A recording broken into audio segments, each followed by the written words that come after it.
গল্প চক্ষে আমার তৃষ্ণা। লেখনীতে ইয়ানুর আক্তার ইনা। পঞ্চম পর্ব। পরের দিন সকালে পুতুল ঘুম থেকে উঠে নামাজ পড়ে ঘর ছেড়ে উঠোনে পা রাখতেই মামা মামির কথা শুনে দাঁড়িয়ে যায়। মামার কথা মতে কাল মাঝরাতে রমিজ মেম্বার গ্রামে ঢুকতেই মাথায় কালো কাপড় পেঁচিয়ে কারা যেন খুব মেরেছে। মারের চোটে তার এক হাত এক পা ভেঙে গেছে। সুস্থ হতে নাকি 2-3 মাস লাগবে। শুধু তাই নয়, তার ধানের ঘরে আগুন, এমনকি শুকনো মজুত খাবার যেগুলো পুরো 2 বছরের অনাহাসে ব্যবহার করে কাটিয়ে দেওয়া যাবে, সেসব খাদ্য নষ্ট হয়েছে। কে করেছে আর কেন করেছে জানা চায়নি।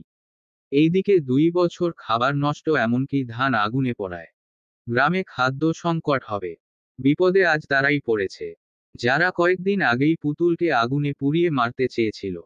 সেই সব গ্রামবাসীর ঘরে আজ আহার নেই।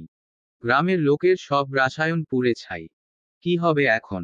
এসব শুনে পুতুল হতবাক। রমিজ মেম্বারের সবকিছু সাথে সাথে ওই সব পাজি লোকেদের খাবার একসাথে মজুদ ছিল, যা আজ পুড়ে ছাই। পুতুল দীর্ঘশ্বাস ফেলে ঘরে চলে যায়। পুরনো ঘাসে ভুলে নেই, তার সবকিছুই মনে আছে। সে তবুও চুপ ছিল।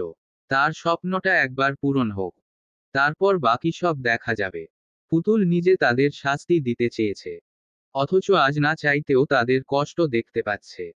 গ্রামের ময়মুরবিদের একটা কথা আছে, পরের জন্য গর্ত খুঁড়লে সেই গর্তে নিজেরাই পড়ে। আজ তার প্রমাণ পাচ্ছে। এরা পুতুলের জন্য গর্ত খুঁড়ে এখন নিজেদের বিপদ নিজেরাই ডেকে আনল। বেশ হয়েছে, যেমন কর্ম তেমন ফল ভোগ করুক। বাঁশবাগানে মাথার উপর চাঁদ উঠেছে, ওই চাঁদ তো তার জায়গায় আছে। বাঁশগুলো গেল কই?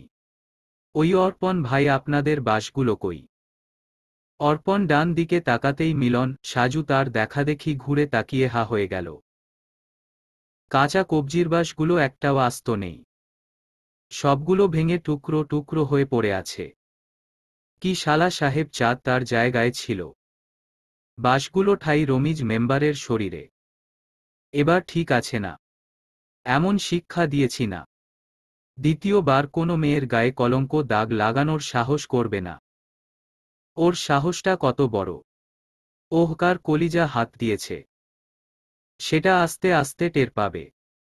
এটা তো একটু ছোট খাটো নমুনা দেখিয়েছি। পরবর্তী এমন কিছু করলে ওই কুত্তার বাচ্চার লাশ পড়বে। শেষের কথাটুকু বিড়বিড় করে বলায় মিলন সাজু শুনতে পায়নি। অর্পণ নতুন বাটন ফোন কিনে সেটাতে নতুন সিম লাগিয়ে দিয়েছে। এই ফোনটা রাখো, আগের ফোনটা পুরো নষ্ট হয়ে গেছে। হুম ভাইয়া, আসলে আপুর সাথে গ্রামের লোক আর মেম্বার অমন করাই আপনাকে ফোন দিতে বাটন ফোন বের করে হাতে নেই। আর তখন অত লোকের ভিড়ে ফোনটা কখন হাত থেকে ছুটে কার পায়ের নিচে গেছিল বুঝে উঠতে পারিনি। ফোনটা বেশ কয়েকবার খুঁজেছি, কিন্তু পাওয়া যায়নি। তার ওপর বোনের সাথে গ্রামের মানুষের অমন ব্যবহার দেখে কি করব বুঝতে পারছিলাম না। শুধু এতটুকুই মনে ছিল, আপনি অবধি পৌঁছাতে হবে। কারণ আপনি ছাড়া আমাদের বোনকে কেউ অতটা নিরাপত্তা দিতে পারবে না। বাবার গায়ে আঘাত করতেই ভেতরটা কাঁদছিল। কিন্তু ভাই হয়ে আপুর অসম্মান দেখতে পারব না, তাই ভীতুর মতো আপনার কাছে যাই। আজ আমরা বড় হলে হয়তো আমাদের সামনে কেউ আপুর দিকে বাজে আঙুল তুলে দেখতে পারত না। আপনাকে নিয়ে যখন আমাদের বাসায় ফিরে আসি, তখন কতটা অসহায় হয়ে যাই। মনে হয়েছিল আমরা আমাদের আপুকে হারিয়ে ফেলেছি, আর কোনোদিন তাকে দেখতে পাব না। তার মতো করে কেউ আমাদের এত আদর ভালোবাসবে না। এখনো সেসব ভাবলে খুব কান্না পায়। আপুকে ছাড়া কখনো থাকিনি। সে চলে গেলে আমরা কি নিয়ে থাকতাম? মিলন সাজু কথাগুলো বলতে বলতে কাঁদছে। তাদের কান্না করা মুখগুলো কি মিষ্টি! একদম পাকা লাল টমেটোর মতো গাল দুটো লাল হয়েছে। বাচ্চাদের মতো ঠোঁট উল্টো করে কাঁদছে। এই দৃশ্যটা অর্পণ তার ফোনে ক্যাপচার করে নিল। বোনের প্রতি ভাইদের এত টান তাকে অন্য রকম শান্তি দিচ্ছে। অর্পণ দুই শালার চোখের পানি মুছে বুকে টেনে নিল। হয়েছে। এবার থামো। আর কান্না নয়। আমার 10টা না 5টা একমাত্র বউয়ের 2টা ভাই। তারা যদিও মেয়ে মানুষের মতো কান্না করে, তাহলে ভবিষ্যৎ দুলাভাইয়ের কষ্ট লাগে। চল এখন বাসায় পৌঁছে দেই। তোমাদের পৌঁছে দিয়ে সবুর মিয়া ঘণ্টা বাজাবো। এই যে দুনিয়া কিসের লাগিয়া, কত যত্নে গড়াইয়াছেন কারিগর। এই যে দুনিয়া কিসের লাগিয়া, কত যত্নে গড়াইয়াছেন কারিগর।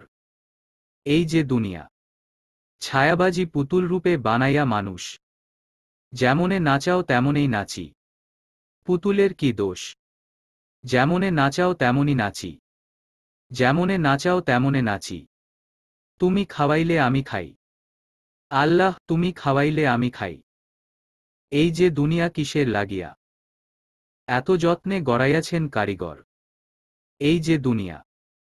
চামারদ গ্রামে সবুর মিয়া লুকিয়ে আছে।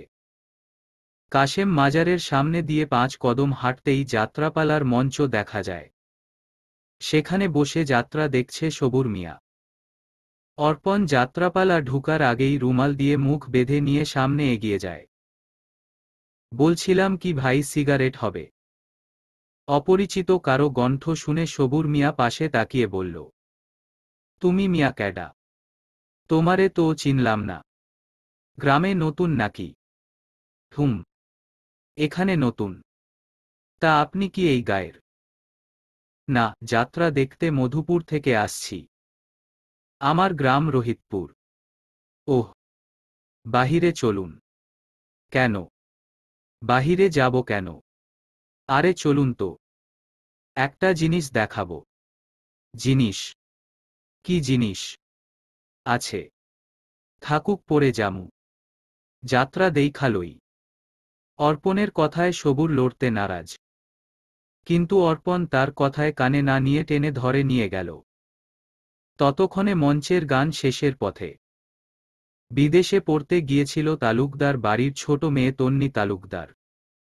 আজ দেশের মাটিতে পা রেখেছে। সাফিন তালুকদার এবং মাসুদা তালুকদার মেয়েকে এতদিন পরে কাছে পেয়ে ভীষণ খুশি। জিহান, রিহান খবর পেয়ে বোনকে দেখতে ছুটে আসে।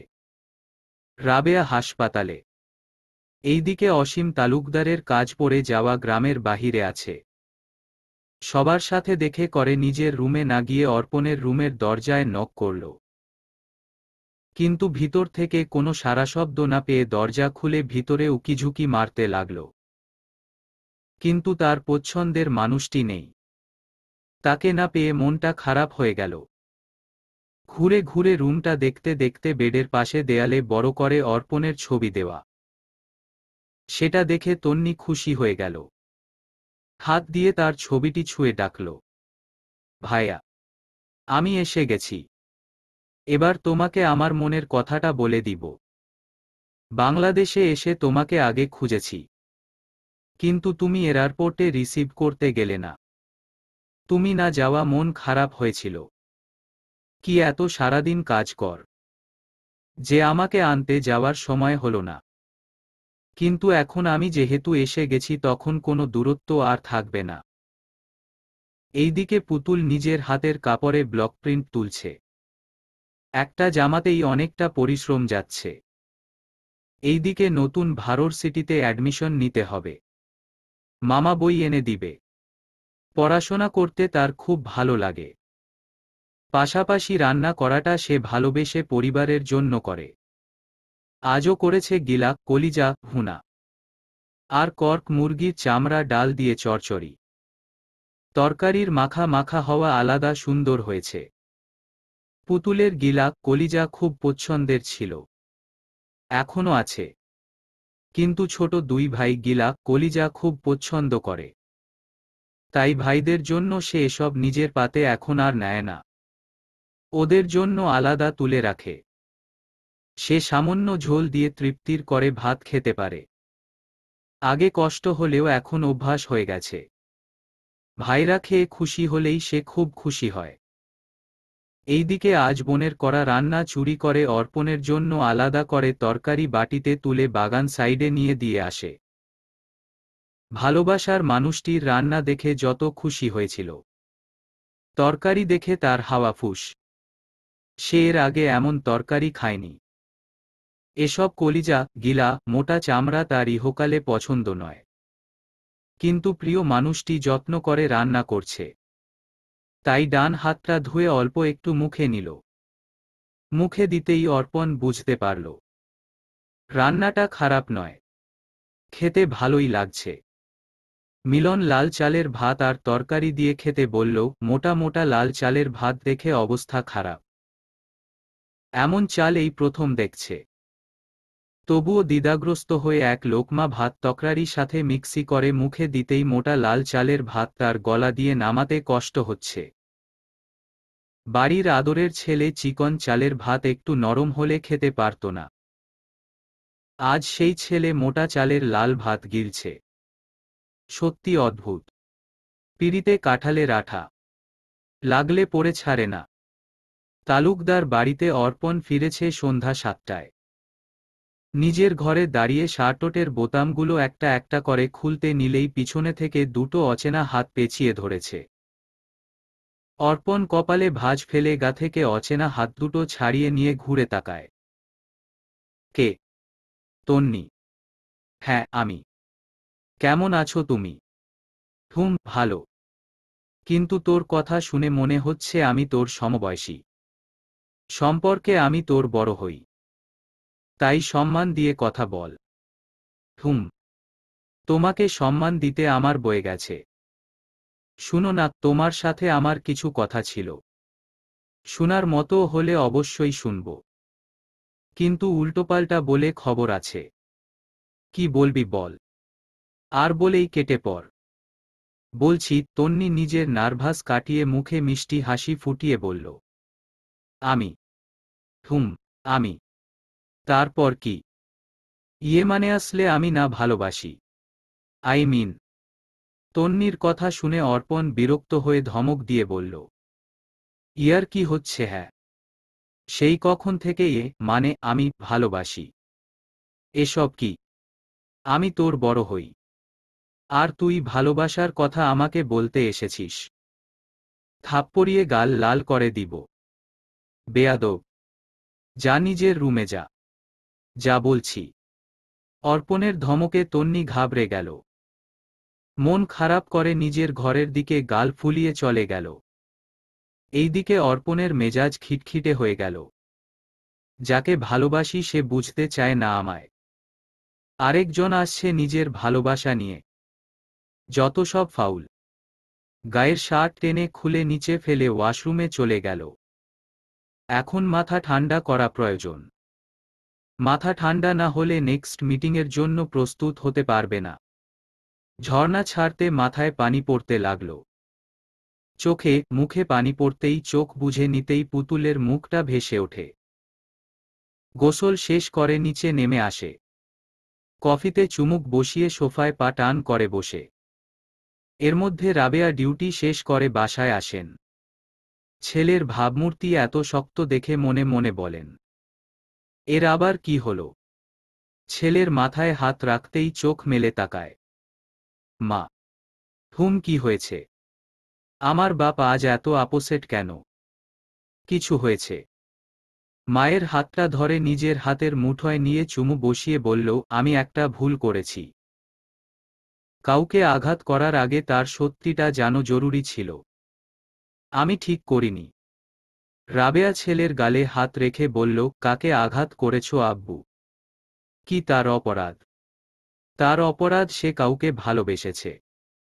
এমনকি বারবার বলতে এসেও কথা শুনেছে। আমি আজ এই হাত দিয়ে তাকে আঘাত করেছি। আমি তার ভাই হয়ে তার ওপরে রাগারাগি করেছি। আমি তন্নিকে মেরেছি। রাবেয়া ছেলের মুখ প্রাণে তাকিয়ে আছেন। মা, আমাদের তন্নি কাউকে ভালোবাসে। এমনকি তার সন্তান নিজ গর্ভে ধারণ করেছে। আমাদের না জানিয়ে সে গোপনে বিয়ে আরও 6 মাস আগে করেছে। আর সে ছেলেটা আর কেউ নয়। আমার বাবার বন্ধু জানে জিগারের ছেলে অন্তর। দিহান সাহেবের ছেলে। যার সাথে আমার ভালোবাসার মানুষটির বিয়ে হওয়ার কথা ছিল। পুতুলের সাথে বিয়ে ভেঙে দেওয়ার কারণ ছিল আমাদের বোন তন্নি। হ্যাঁ মা, আমাদের তন্নির সাথে অন্তরের পরিচয় 2 বছরের বেশি। আর বিয়েতে ওদের মতো ছিল না। সেখানে তন্নি আমি ভাবতেই পারছি না। এসব কি হয়ে গেল? সবটা আরো আগে জানলাম না কেন? ওকে বিদেশে পড়তে পাঠানো উচিত হয়নি। এমনকি এসব সম্পর্কে জড়িয়ে বিয়ে, বাচ্চা। চাচা, চাচি এখনো এসব জানে না। তাদের রিয়াকশন কেমন হবে বুঝতে পারছো? তাদের আদরের কন্যা তাদের কাছে বিষয়টি লুকিয়েছে। আমি কি করব? বুঝতে পারছি না। অর্পণের কথা শুনে রাবেয়া চমকে পিছনে দাঁড়িয়ে থাকা সাফিন এবং তার বিবি মাসুদা মুখ দেখে তোবদা খেয়ে ওঠে। কিছু বলার আর বোঝার বাকি নেই। তারা সবটা শুনতে পেয়েছে। দোতলায় উপরে গালে হাত দিয়ে দাঁড়িয়ে তন্নি কাঁদছে। দ্বিতীয়বারের মতো অর্পণ এর রুমে যখন ঢুকে এবং জোর করে তার মনের সব কথা বলতে নেয়, তখনই অর্পণ ঠাসস করে এক গালে থাপ্পড় মেরে দিয়েছে। এতক্ষণ ভাই বকেছে, মেরেছে। এখন বাবা, মা তার পুরো ব্যাপারটা শুনেছে। আজ তাকে আস্ত রাখবে না। ভয় ঢোক গিল। সাফিন তালুকদার মাথায় হাত দিয়ে চেয়ারে বসে পড়েন। কিন্তু মাসুদা তালুকদার চুপটি করে ছিলেন না। মেয়ের অপর গালে শক্ত করে কষিয়ে চড় লাগান। আর তাতেই তন্নি উড়মুড়ু করে পড়ে যেতে নিলেই রাবেয়া ধরে ফেলেন। মাসুদা, কি করছো তুমি? এত বড় মেয়ের গায়ে কেউ হাত তুলে? শান্ত হও। ভাবি কি করে শান্ত হব? এই মেয়েকে বিদেশে পাঠালাম পড়তে। আর তিনি প্রেম করে বিয়ে বাচ্চা অবধি সব করে এখন এসেছে পরিবারকে জানাতে। সব যখন তোদের মন মতো করবি, তাহলে আমাদের এখন কেন বলেছিস? যা, তুই চলে যা। তোর মতো মেয়েকে আমি চাই না। অসভ্য মেয়ে। মা বাবার সম্মান নষ্ট করে এখন সাধু সাজা হচ্ছে। ইচ্ছে করছে তন্নির দিকে মারার জন্য হাত আবার উঠে। তন্নি ভয়ে বড় চাচির পিছনে মুখ লুকিয়ে নেয়। মাসুদা, শান্ত হও। এভাবে রাগারাগি করে সমস্যা সমাধান হবে না। ওরা ভুল অবশ্যই করেছে। এমনকি তন্নি গর্ভবতী। এটা চাইলেও অস্বীকার করা যাবে না। আমি তোমার ভাইকে খবর পাঠিয়েছি। সে কাল সকালে বাড়িতে আসছে। সবাই মিলে একটা সিদ্ধান্ত যেতে হবে। আর তাছাড়া দোষ দুজনের, তাই দুই পরিবারকে এটার সমাধান করতে হবে। ভাবি, ওরা কি মানবে? কেন মানবে না? সাফিন, তুমি আইনের রক্ষক। তুমি শুধু মেয়ে বাবা হয়ে নয়, একজন পুলিশ অফিসার হয়ে ভাব। তারা দুজন প্রাপ্ত বয়স্ক। এদের নিজস্ব মতো রয়েছে। অন্তর এবং তন্নির এটা আবেগের বয়স নয়। আর যা করার তারা অলরেডি করে ফেলেছে। এখন আমাদের দুই পরিবারের মন সায় না দিলেও মানতে বাধ্য হব। আর যে আসছে তাকেও অবহেলা করতে পারি না। এতে তার তো কোনো দোষ নেই। আমাদের চোখে তন্নি, অন্তর দোষী হলেও শিশুটি নিষ্পাপ। তার সুস্থভাবে জন্ম এবং পৃথিবীর আলো দেখার অধিকার আছে। 1 সপ্তাহ পর আজ তালুকদার বাড়িতে ছোটখাটো বিয়ের আয়োজন হয়েছে। বিয়ে হচ্ছে তালুকদার বাড়ির মেয়ের। অসীম তালুকদার দিহান সাহেবকে সবটা বলেন। এবং পরবর্তী দুই পরিবারের মতেই বিয়ে হচ্ছে। জেফিনের বিয়েতে সায় আছে। গরিব চাষা মেয়ে রেখে জাতের মেয়ে একটা ছেলে চয়েস করাই। তিনি গায়ে গুই প্রথমে করলেও পরে আপত্তি করতে পারেননি। এইদিকে বিয়ের আসরে বর বেশে বসে আছে অন্তর এবং কনে তন্নি। অর্পণ গম্ভীর মুখে সবটা করছে। দুই পরিবারের সামনে বিয়ের আনুষ্ঠানিক শেষ হতেই গেইটের সামনে আসে।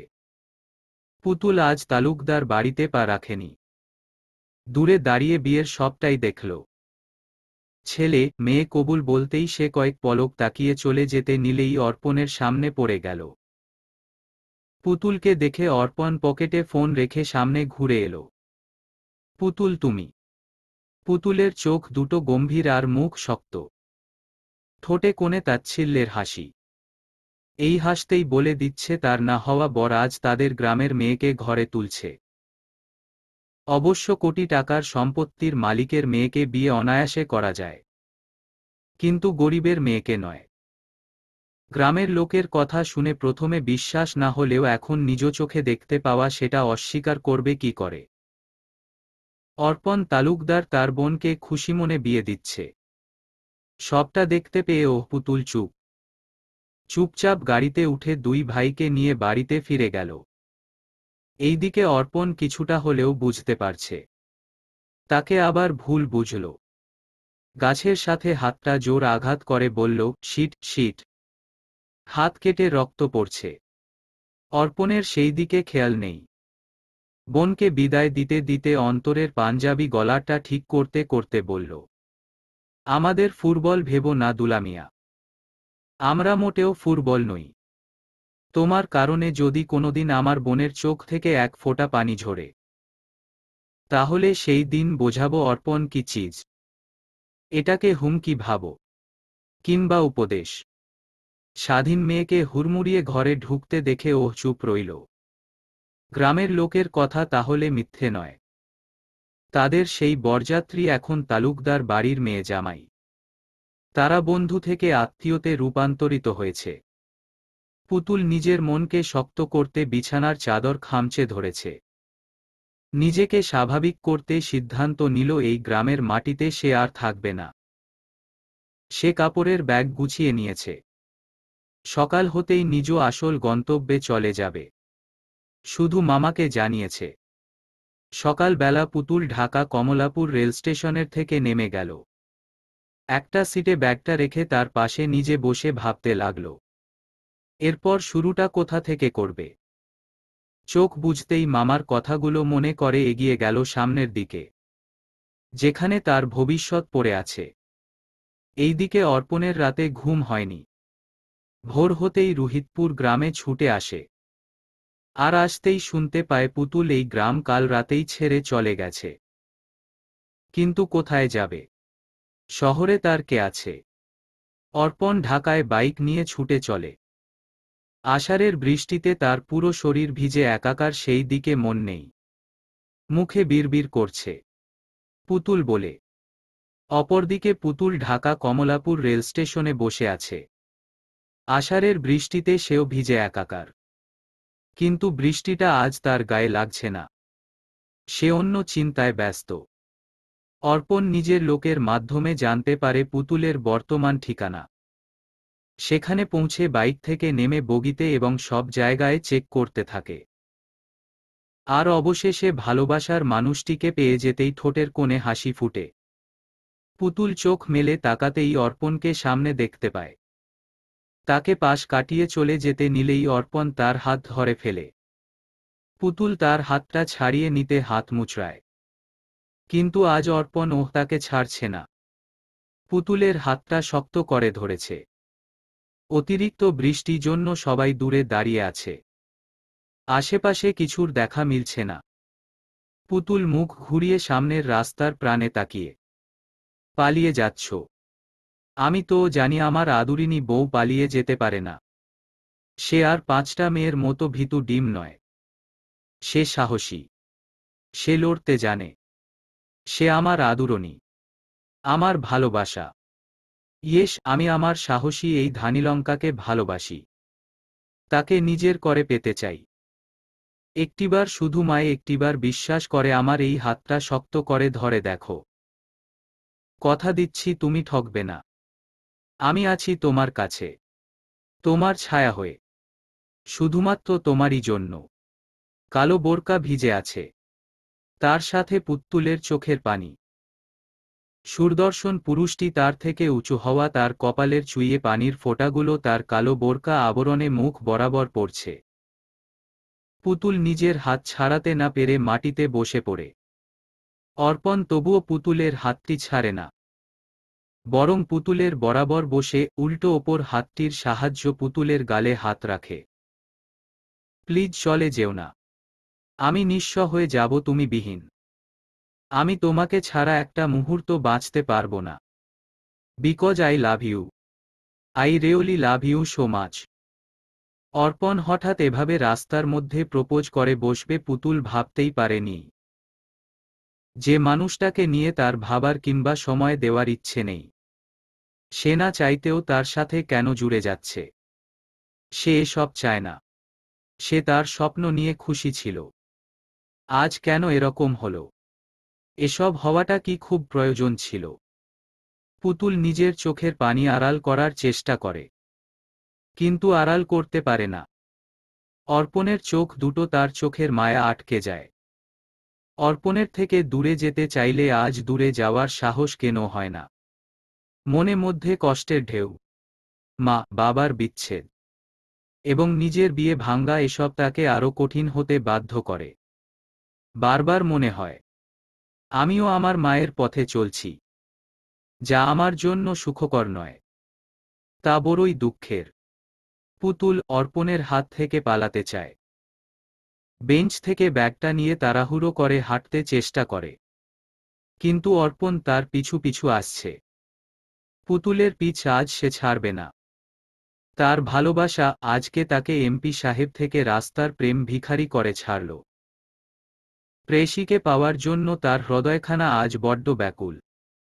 যার একটু ছোঁয়া অর্পণ তালুকদারের মন ঠান্ডা হবে, ফুটবে মুখে হাসি। কিন্তু সামনের নারীটি একটু বেশি অভিমানী, একটু জিদ্দি। তবুও আজ সে হার মানবে না। তার ভালোবাসার জন্য আজ প্রেয়সীকে চায়। তার কঠিন আবরণ তৈরি এই শক্ত রূপটাও ভেঙে ফেলতে চায় তার ভালোবাসা দিয়ে। বৃষ্টি ইতিমধ্যে থেমে গেছে। একজন হাঁটছে তার গন্তব্যে পৌঁছাতে, আরেকজন অপরজনকে মানাতে ছুটছে পিছু পিছু। পুতুল কয়েকবার আঙুল তুলে বলেছে এখান থেকে চলে যেতে, কিন্তু অর্পণ মানছে না। একসময় পুতুল হাঁটা বন্ধ করে অর্পণকে চোখ রাঙিয়ে ইশারায় বলল, আপনি যাবেন নাকি আমি পুলিশকে খবর দিব? পুতুলের কথা মতো নিজের ভিজে যাওয়া ফোনটা পুতুলের হাতে দিয়ে বলল, এই নেও, কল কর। পুতুল আশ্চর্য হচ্ছে। পরবর্তী মনে হল, এই বেডা নিজেই এমপি, তাকে পুলিশের কি ভয় দেখাচ্ছে? পুতুল ছোট একটা নিঃশ্বাস ফেলে কয়েক পা এগোতেই স্বাধীনের সামনে পড়ে গেল। মামার মুখটা গম্ভীর করে তাকিয়ে আছে। একবার পিছনে তাকায়, একবার সামনে তাকায়। পিছনে অর্পণ দাঁড়িয়ে, সামনে মামা দাঁড়িয়ে। পুতুল কি করবে বুঝতে পারছে না। এমন সময় হাঁচি আর কাশি একসাথে দিতেই দুইজন দুই দিক থেকে এগিয়ে এসে রুমাল আর গামছা ধরে। পুতুল অসহায় চোখে তাকিয়ে রয়। মনে মনে একটা ঢোক গিলতে থাকে। চোখের পাতা ঝাপটিয়ে বলল, লাগবে না। মামা গামছা নামিয়ে নিলেও অর্পণ পুতুলের হাতে রুমাল দিয়ে দূরত্ব বজায় রেখে দাঁড়িয়ে পড়ে। এইদিকে পুতুলের মুখটা চুপসে গেল। মামা চোখ কুঁচকে তাকিয়ে আছে। এই ছেলে, তুমি আমার মেয়ের পাশে কি করছো? তুমি না গ্রামে তোমার বোনের বিয়েতে ছিলে? তাহলে এখানে কি? বোনের বিয়ে কালকে খাওয়া শেষ, তাই বাসায় একটু বিশ্রাম নিতে চাইছিলাম, কিন্তু আপনার মেয়ে জন্য পারলাম কই। তালেপুর থেকে সেই ঢাকায় টেনে এনেই ছাড়ল। মানে, আমার মেয়ে তোমাকে কি করল, যার জন্য তুমি গ্রাম ছেড়ে ঢাকায়? কি আর করবে? আমার হৃদয়ে চুরি করেছে, আর সেই হৃদয়ে চুরি করে পালিয়ে যাচ্ছে। অর্পণের এমন কথায় স্বাধীনের চোখ বড় বড় হয়ে যায়। একবার অর্পণের দিকে তাকায়, আবার পুতুলের দিকে তাকিয়ে বলল, এসব কি বলে? পুতুল দুই পাশে মাথা নাড়িয়ে বলল, সে জানে না। মাথার এক সাইডে হাতে রেখে ইশারায় বলল, মনে হয় পাগল হয়ে গেছে। পুতুলের ভাবভঙ্গি দেখে অর্পণ বিরক্ত হল। ওহ, কি বলবে? বছরের পর বছর চোরকি মতো আমায় দোল দোল দুলুনি দুলিয়ে বলছে আমি পাগল। মানে আমি পাগল হয়ে গেছি? এমপি সাহেব একটা পাগল। এই এমপি দ্বারা রাজ্য এতদিন চলল কি করে? জনগণ শেষ পর্যন্ত পাগল এমপিকে ভোট দিয়ে জয়লাভ করাল। পুতুল, তুমি নিষ্ঠুরত্মা প্রিয়া সেটা জানতাম, কিন্তু তুমি নিষ্ঠুরত্মা পাশানি সেটা জানতে পারলাম আজ। ইয়া আল্লাহ, হে আমি কার প্রেমে পড়লাম? কারে আমি আমার মন প্রাণ দিলাম? সে এমন ভাব করছে, মনে হচ্ছে আমি ক্রিমিনাল। আর এরা বাপ বেটি সিআইডি অফিসার। আর আপনি মামু এত গোয়েন্দাগিরি করেন কেন? কোথায় মেয়েকে আমার সাথে বিয়ে দিয়ে বলবেন? বাবা, দীর্ঘজীবী হও, সুখী হও। অর্পণের কথা শেষ হতে দেরি পুতুল হাত দুটো দিয়ে নিজের মুখ চেপে ধরে। এই লোকটা কি উল্টোপাল্টা বকবক করে চলছে। এইদিকে স্বাধীন হতভম্ব হয়ে গেছে।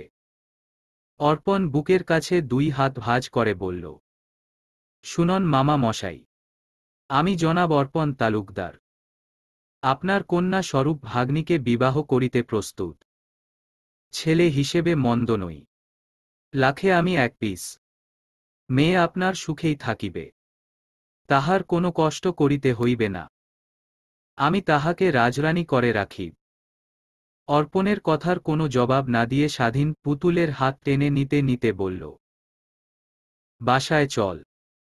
আর তুমি বাসায় যাও, এসব বিষয়ে পরে কথা হবে। পরে কেন হবে? সবকিছু আজই হবে। আপনার মেয়ে একটা চোর, আমার মনটা চুরি করে সব সময় পালিয়ে যাওয়ার ধান্ধায় থাকে। তা কি আমি বুঝি না ভেবেছেন? স্বাধীন পুতুল ট্রেনে চড়তেই অর্পণ ভিজা শরীরে বাইকে করে গ্রামে ছুটে। স্বাধীনের বাড়িতে তালুকদার বাড়ির সবাই হাজির।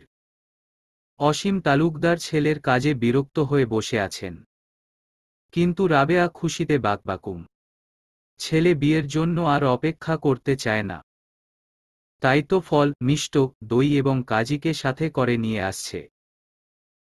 এইদিকে পুতুল গোসল করে মাথা গামছা দিয়ে ভিজা চুলগুলো মুছতে মুছতে রুমে প্রবেশ করে। বাহিরে অনেকের গলা শুনতে পাওয়া যাচ্ছে, নাকে মুরগি মাংস এবং পোলাও সুগন্ধ আসছে। মিলন, সাজু আজ বেশ আনন্দে রয়েছে। পুতুলের ভাবনার মাঝেই দরজায় ঠকঠক করে করা নাড়ার শব্দ পেয়ে মাথায় ওড়না দেয়। স্বাধীন রুমে প্রবেশ করে। স্বাধীনের হাতে লাল বেনারসি, যেটা রাজিয়ার বিয়ের জন্য কি না হলেও দেওয়া হয়নি। আজ মেয়ের জন্য সেটা বের করেছেন। পুতুল অবাক চোখে তাকিয়ে আছে। মামার মুখটা কেমন যেন, না হাসি আর না গম্ভীর মুখ। আম্মা আপনি বড় কেন হলেন? 6 বছরের সেই ছোট্ট পুতুল কেন রইলেন না? আপনি আমার এই কাঁচা মাটির ঘরে ছোট ছোট পায়ে যখন হেঁটে হেসে খেলে বেড়াতেন, আমার খুব আনন্দ হতো। মনে হতো আমার আম্মা আপনার মাঝে ফিরে এসেছে। সেই মায়ের প্রতিবিম্ব আপনার মাঝে দেখে কতটা শান্তি পেতাম।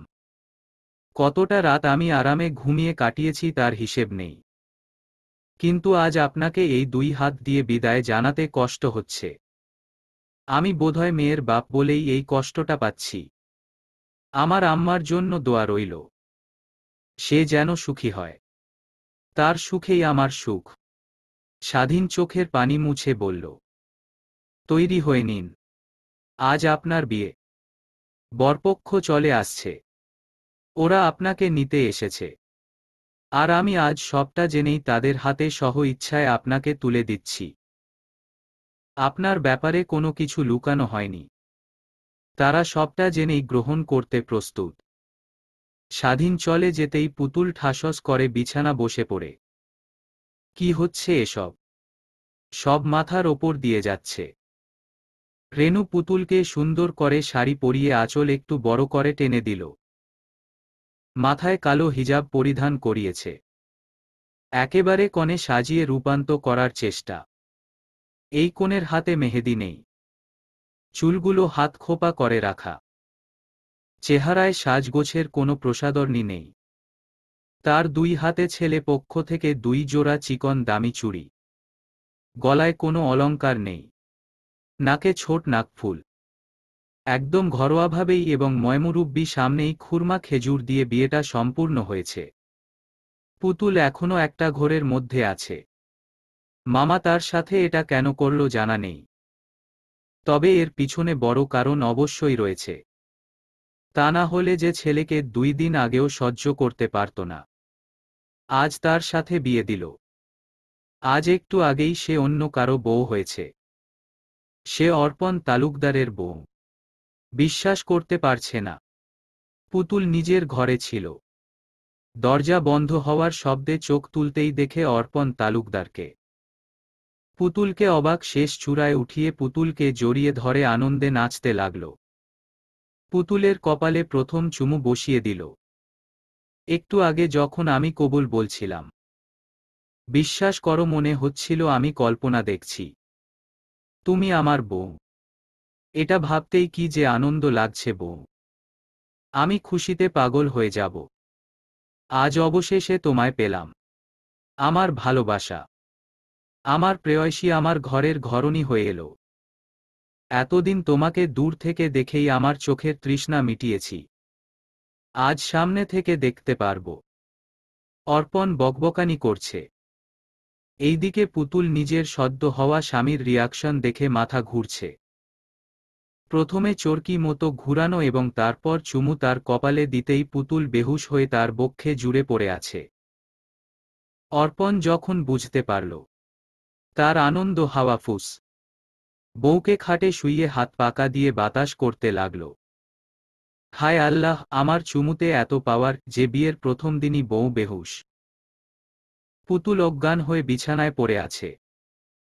রাবেয়া চেক আপ করে ছেলের মাথায় হালকা করে থাপ্পড় লাগিয়ে বলল, বেয়াদব, সত্যি করে বল কি করেছিস? তোর কারণে মেয়েটা অজ্ঞান হয়ে গেছে। আমি আবার কি করলাম? একটু লাটিমের মতো ঘুরিয়ে শেষ পাতে একটা চুমু দিয়েছি। ব্যাস এতটুকুই।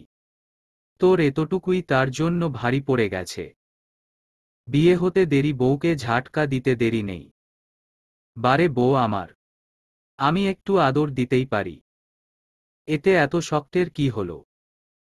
আর এক চুমুতে বউ অজ্ঞান হলে আমার ভবিষ্যৎ অন্ধকার হবে। আমি কি এই জন্মে বাবা ডাক শুনব না? ছেলেকে বিড়বিড় করতে দেখে আরেক থাপ্পড় তার বাহুতে লাগিয়ে বলল, যা বাহিরে যা, পরে আসবি। অর্পণ মন খারাপ করে বাহিরে চলে গেল। কিছুক্ষণ পরে পুতুলের জ্ঞান ফিরে আসে। চোখ মেলে সেই বউ পাগলকে না দেখে স্বস্তির নিঃশ্বাস ফেলে। মামা তাকে এ কোন পাগলের গলায় দিল? আম্মু আপনি ঠিক আছেন? রাবেয়ার ডাকে পুতুল তাকিয়ে ইশারায় বলল, সে ঠিক আছে। সারাদিন পেটে কিছু না পোড়ায়। আর অতিরিক্ত দুর্বলতার জন্য এমন হয়েছে। কিছু খেয়ে নিন। রাবেয়া হাত ধুয়ে পুতুলের মুখের সামনে খাবার ধরে বলল, নেওহা কর। এমন রোগাসোগা মেয়ে মানুষকে আমি আমার বাড়িতে ছেলের বউ করে ঘরে তুলব না। রাবেয়া বক্তব্যে পুতুল অবাক চোখে তাকিয়ে। পুতুলের কৌতূহল বুঝতে পেরে বলল, আমি অর্পণের আম্মু। তালুকদার বাড়ির বড় বউ রাবেয়া। অসীম তালুকদার আমার স্বামী। অর্পণের মায়ের কথায় পুতুল আরেক দফা চমকে উঠে। আর তুমি আমাদের বৌমা নও। আমাদের মেয়ে হয়ে যাবে। তবে সেটা আজ নয়। তোমার স্বপ্ন, তোমার লক্ষ্য পূরণ হওয়ার পর। এই বিয়েটা সবকিছু বিবেচনা করেই ঘরোয়াভাবে দেওয়া হয়েছে। কি করতাম? একদিকে আমি যেমন অর্পণের মা, আরেক দিকে তোমারও মা হয়েছি। দায়িত্ব ও কর্তব্য দুটোই নিষ্ঠার সাথে পালন করতে চেয়েছি। কাউকে আঘাত করে তার স্বপ্ন ভঙ্গ করে বউ করে নিতে আসতে চাইনি। কিন্তু ছেলের পাগলামি আর তোমার কথা চিন্তা করেই সিদ্ধান্ত নিয়েছি। একদিন বিয়ে যখন করতেই হবে তখন সেটা আজ করলে ক্ষতি নেই। নিয়মমতো তুমি তোমার মামার কাছেই থাকবে। কিন্তু শরীয়ত মতে তুমি বিবাহিত। এবং তোমার ঘর বর দুটোই আছে। তোমার যখন ইচ্ছে যা খুশি করতে পারো। আমি তোমাকে পুরো স্বাধীনতা দিচ্ছি। নেও এখন খেয়ে শরীর ঠিক রাখো। নিজের লক্ষ্যে যাওয়ার জন্য। পুতুল খেতে চাইছে না। মুখটা তিতা হয়ে আছে। রাবেয়া মিষ্টি করে হেসে প্লেটের ভাতগুলো ভাগ ভাগ করে নিল। একটা লোকমা তুলে বলল, এটা রাজিয়ার নামে। তোমার জন্মদাত্রী মায়ের জন্য। খেয়ে নেও। মায়ের কথা শুনতাই পুতুল প্রথম লোকমা মুখে নিল। তার চোখের কোণে পানি চিকচিক করছে। রাবেয়া নিজের আঁচল টেনে পুতুলের চোখের পানি মুছে কপালে চুমু এঁকে দিল। ভাত সামনে নিয়ে কাঁদতে নেই। এতে আল্লাহ নারাজ হন। রাবেয়া দ্বিতীয় লোকমা তুলে বলল, এটা তোমার মামার নামে, যে মামা ছোট্ট থেকে পুতুলকে আজ এত বড় অবধি করেছেন, যার জন্য আমি আমার মেয়েকে পেয়েছি। তার আম্মাজান আজ আমার ঘরের রাজকন্যা হয়েছে। তার স্বপ্নে চলার দিনগুলোতে সাহস দিয়েছে, তার পাশে সব সময় রয়েছে। পুতুল হাসি মুখে দ্বিতীয় লুকমা মুখে নিল। তৃতীয় লুকমা পুতুলের সামনে তুলে বলল, এটা সেই ছোট্ট জানের জন্য, যাকে বাবা নামক অমানুষ পিতার হাত থেকে বাঁচাতে তুলে দিয়েছে মামা মামির কোলে। সাজু, সাথে তার ঠাঁই হয়েছে মামি নামক আরেক মায়ের সঙ্গে। তার জন্মের সময়ে তার মা নামক রমণী মৃত্যু হয়েছে। সে জানে না, কিন্তু আমার এই আম্মু তো সব জানে। আজ জেনেও চুপ, শুধুমাত্র মিলনের জন্য। এত বছর ধরে যাদের মা বাবা জেনেছে, আজ যদি অন্য কেউ তার মা বাবা এটা শুনে, সে মানতে পারবে না, কষ্ট পাবে বলে চুপ। রাবেয়ার সাথে কথা বলতে বলতে অনেকটা সময় চলে গেছে। পুতুলের খাওয়া শেষ আরও আগেই। রাবেয়া বলা কথাগুলো তাকে সেই পুরনো ক্ষত মনে করিয়ে দিয়েছে। না চাইতেও রাবেয়া বুকে পড়ে কান্না করছে। এই কান্না আজকেই শেষ। এরপর আর কান্না নয়, শুধু হাসি আর আনন্দ থাকবে। আমি জানি আজ কথাগুলো বলায় তুমি কষ্ট পেয়েছ। বিশ্বাস কর, বলতে চাইনি, কিন্তু আমার মনে হলো তুমি ভাবছ এই বিয়েটা তোমায় করুণা করে দেওয়া হয়েছে। সবাই করুণা করেছে, কিন্তু এসব মিথ্যে। আমরা প্রথম থেকেই সবটা জেনেই মেনেই নিয়েছি। এতক্ষণ হয়ে গেছে পুতুলের কোনো খবর নেই। অর্পণ অস্থির হয়ে গেছে। আর থাকতে না পেরে দুম করে রুমে ঢুকে পড়ে। রুমে প্রবেশ করতেই মায়ের কোলে পুতুলকে দেখতে পায়। তার বক্ষ জুড়ে একটা শীতল হাওয়া বয়ে গেছে। ভীরু পায়ে এগিয়ে আসতেই দেখে তার আদুরণী ঘুমিয়ে আছে।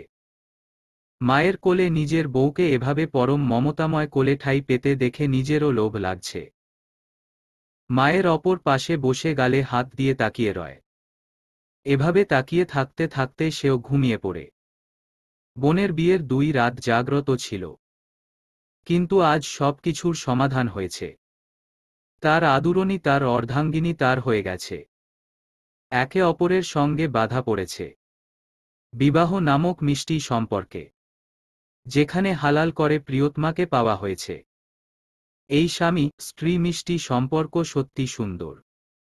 ঢাকা কাজের শহর কিংবা বেঁচে থাকার চাবিকাঠি। হ্যাঁ, ছোট ছোট গ্রাম থেকে অনেক ছেলেরা জীবিকার তাগিদে এই শহরে মাটিতে পা রাখে। নিজের পরিবার আপনজনের থেকে দূরে ফেলে আসে।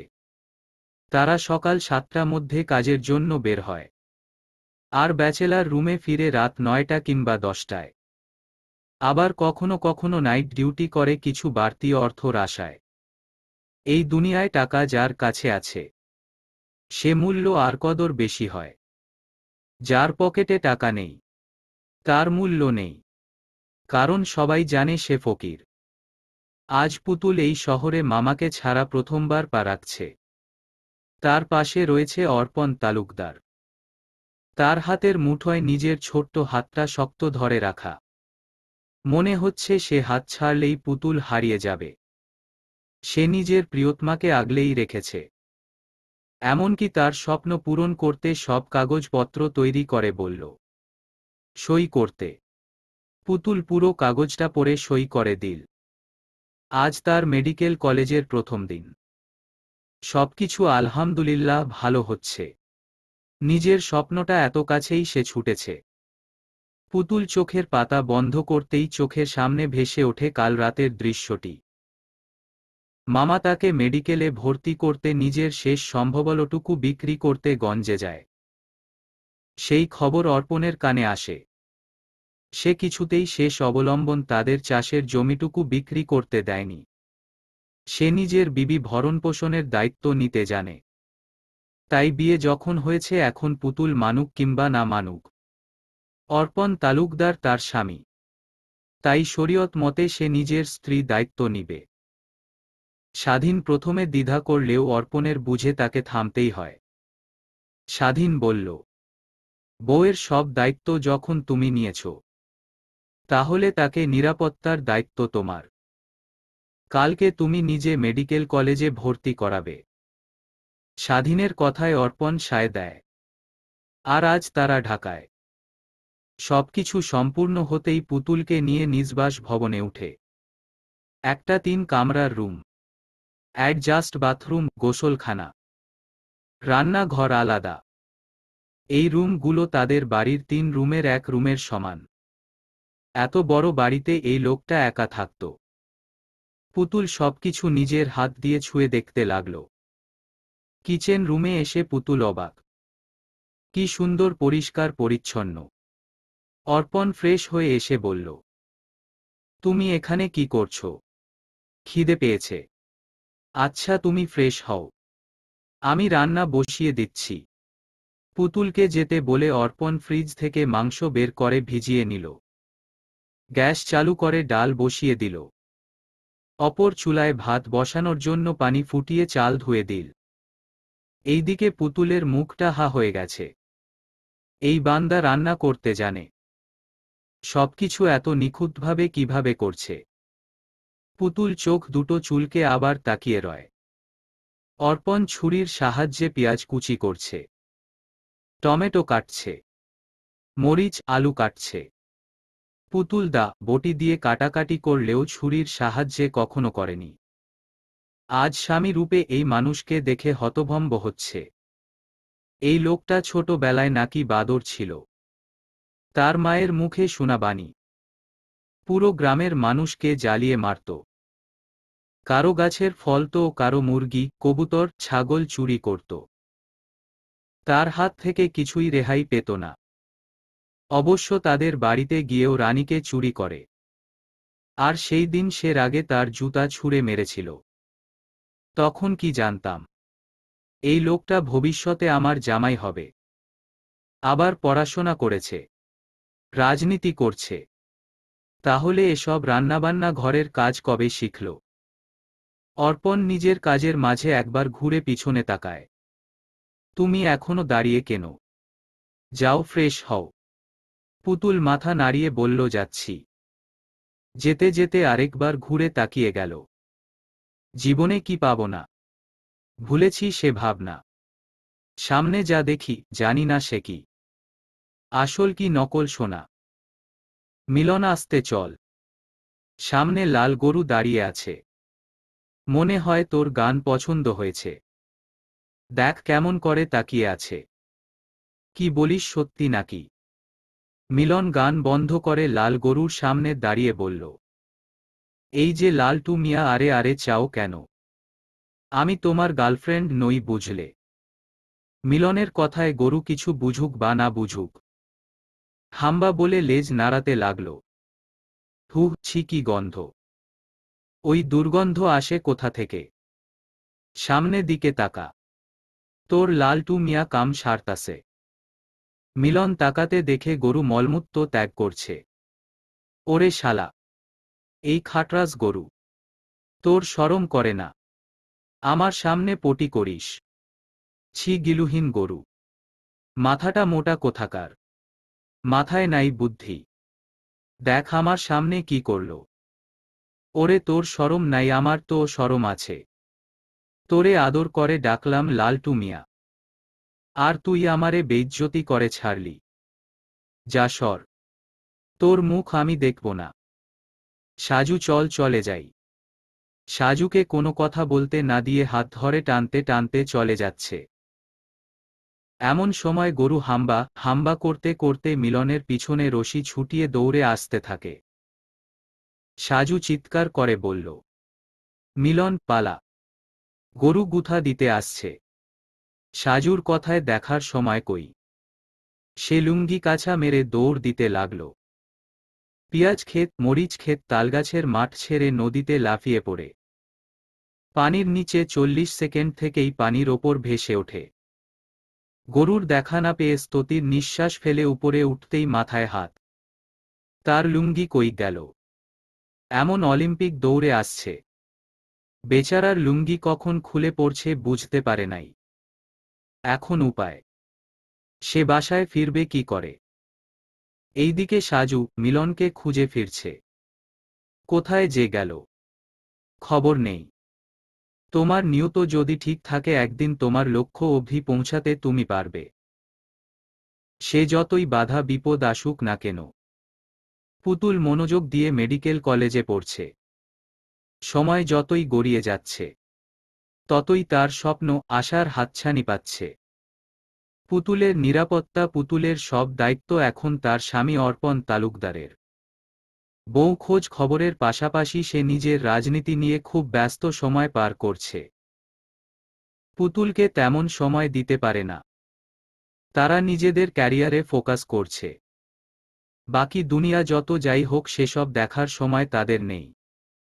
এইদিকে অর্পণ রাজনীতিতে এতটা ব্যস্ত হয়েছে যে অনেক রাত করে বাড়িতে ফিরে। তার ইচ্ছে করে বউয়ের সাথে দুটো মিষ্টি কথা বলতে, কিন্তু সময় তাদের অনুকূলের বাহিরে চলছে। এত রাতে পুতুলকে বিরক্ত করার চেষ্টা অর্পণ করে না, কারণ সে জানে তার বিবি অনেক রাত অবধি পড়ে। তাই নিজের মতো খাবার নিয়ে খেয়ে শুয়ে পড়ে। কিন্তু দুইজন একই ছাদের নিচে থেকেও আলাদা রুমে থাকছে। তাদের কাগজ কলমে এবং ইসলামিক মতে বিয়ে হলেও এখন তাদের নিজেদের সংসার নিয়ে মাতামাতি নেই। সংসার করার জন্য সারা জীবন পড়ে আছে। তার বিবি স্বপ্ন পূরণ হলেই তাদের সংসার একটা ভালোবাসার ঘর হবে, যে ঘরের মধ্যে একটা সুন্দর পরিবার থাকবে। মা, বাবা, স্ত্রী, ভাই, বোন এবং বাকিদের নিয়ে তার দুনিয়ায় হবে। তার ঘরটা হবে খুশির মহল, তার রাজপ্রাসাদ, যেখানে অর্পণ তালুকদার রাজা এবং তার রানী তার বিবি, তার পুতুলজান। আর তাদের ভালোবাসা বন্ধন বা সেতু হবে তাদের সন্তান পারিশা তালুকদার। অর্পণ তালুকদার খুব করে চায় তার প্রথম সন্তান কন্যা সন্তান হোক। তার নাম ভেবে রেখেছে সে যেন তার মায়ের মতো সাহসী, বুদ্ধিমতী মেয়ে হয়। যার মা এমন বাস্তববাদী, তার মেয়েরও সে রকম হওয়া উচিত। ফজরের আজানের সময় মুয়াজ্জিন ডাকছেন, আসসালাতু খাইরুম মিনান নাওম, ঘুম থেকে সালাত উত্তম। আজানের প্রথম ডাকেই পুতুলের ঘুম ভেঙে গেছে। পড়ার টেবিল থেকে মাথা তুলতেই মনে পড়ে কাল রাতে পড়তে পড়তে সে এখানেই ঘুমিয়ে যায়। বিছানায় সে ঘুমায়নি। জানালা খুলতেই দেখতে পায় বাহিরে আলো ফুটছে। আধার কালো সরে আলোটা ধীরে ধীরে পরিষ্কার হতে লাগল। আম গাছ, জাম গাছের ধারে কাকপক্ষী ডাকছিল। ওই দিকটায় ওরাউরি করছে শালিক, দোয়েল, আছরাঙা পাখি। আস্তে ধীরে জেগে উঠছে দুনিয়াদারি। মানুষ তার জীবিকার তাগিদেই শহরে অলিগলিতে কাজের জন্য বেরিয়ে পড়বে একটুও পরেই। পুতুল অজু করতে ওয়াশরুমের দিকে পা বাড়িয়েছিল। এমন সময় অর্পণের কথা মনে পড়তেই তার রুমের দিকে অগ্রসর হয়। কয়েক পা ফেলতেই অর্পণের দরজা সামনে দাঁড়িয়ে পড়ে। কয়েক পলক তাকিয়ে দরজায় ঠক ঠক শব্দ করে। রাতে দেরি করে ঘুমানোর জন্য অর্পণের কান সজাগ হলেও চোখ মেলে তাকিয়ে দেখার অবস্থায় নেই। চুপচাপ বিছানায় পড়ে রইল। এইদিকে অর্পণের কোনো সাড়াশব্দ না পেয়ে পুতুল দরজা হালকা ধাক্কা দিতেই খুলে গেল। ভীরুপায়ে রুমে প্রবেশ করতেই অর্পণের ঘুমন্ত মুখটা ভেসে ওঠে। কি সুন্দর শান্ত সৃষ্ট হয়ে ঘুমিয়ে আছে। মনে হচ্ছে ভদ্রলোক বহুদিন পর আরামে ঘুমিয়েছে। কিন্তু তার এই ঘুম আজ পুতুল ভাঙতে বাধ্য। মামা, মামি তাকে ফোনে অনেক কিছু বুঝিয়েছে। বিয়ে হয়েছে। অর্পণ তালুকদার তার স্বামী। এই বিয়ে নামক সম্পর্কে আগানোর জন্য কাউকে না কাউকে আগাতেই হবে। সে যদি দুই পা আগাতে পারে, তার ভালোর জন্য সব করতে পারে, তাহলে পুতুল কেন পারবে না? তার অন্তত এক পা আগানো উচিত। আর এগিয়ে চলার পথে একদিন সবই বদলাবে। এখন এই সংসারটা তার খেলাঘর হলেও পরবর্তী ভালোবাসার ঘর হয়ে উঠবে, এটা তার বিশ্বাস। পুতুল একটা নিঃশ্বাস ফেলে অর্পণকে ডাকতে লাগল। তার গায়ে হাত বুলিয়ে ধাক্কা দিচ্ছে, অথচ এই কুমুরোগদু লোকটা পড়ে পড়ে ঘুমাচ্ছে। তার তো কোনো হেলদোল নেই। পুতুল কি করবে ভাবছে। টেবিল থেকে পানির বোতল নিয়ে অর্পণের মুখে ছুঁড়ে মারে।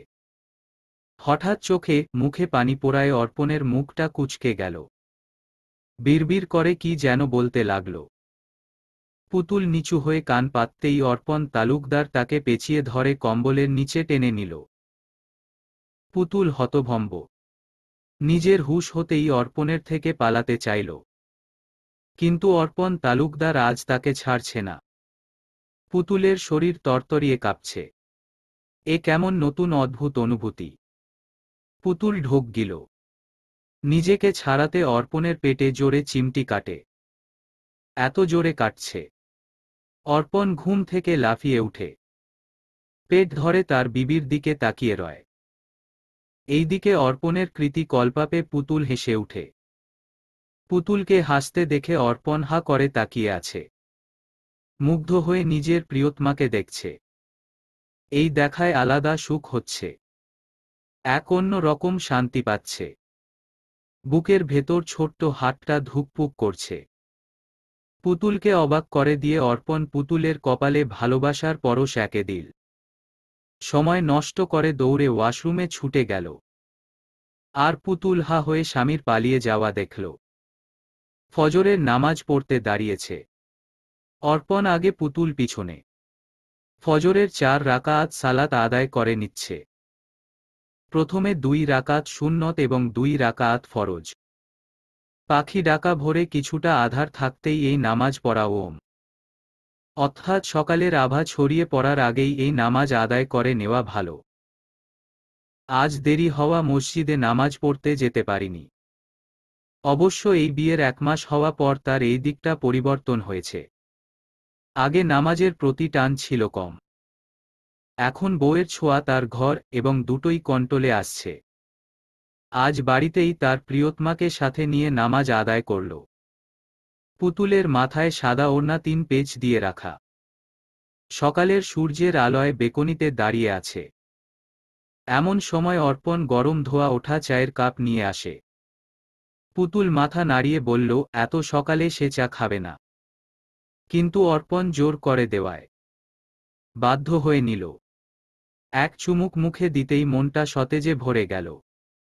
স্বামীর দিকে তাকিয়ে মিষ্টি করে হাসল। যার মানে চাটা দারুণ হয়েছে। প্রিয়তমার হাসতেই অর্পণ খুশি। সকালের দৃশ্য দেখতে দেখতে বেকনিতে বসেই চাটা শেষ করে নিল। সময় গড়াতেই পুতুলকে গাড়িতে করে মেডিকেল কলেজে দিয়ে আসে। পুতুলকে পৌঁছে দিয়ে নিজের অফিসে ছুটে। জার্মান তন্নি পায়ের ওপর পা তুলে বসে থেকে আপেল খাচ্ছে। আর এইদিকে অন্তর সাহেব বউয়ের কথা মতো থালাবাসন ধুয়ে ট্রেতে রাখছে। ছেলের এই করুণ পরিণতি জেফিন রবার্ট দেখে রাগে কটমট করছে। মানুষ সৃষ্টির সেরা জীব, আবার মানুষ সৃষ্টির নিকৃষ্ট মানব। আপনি এবং আপনার ছেলেকে কিভাবে শিক্ষা দিতে হয় তা আমি তন্নি তালুকদার খুব ভালো করেই জানি।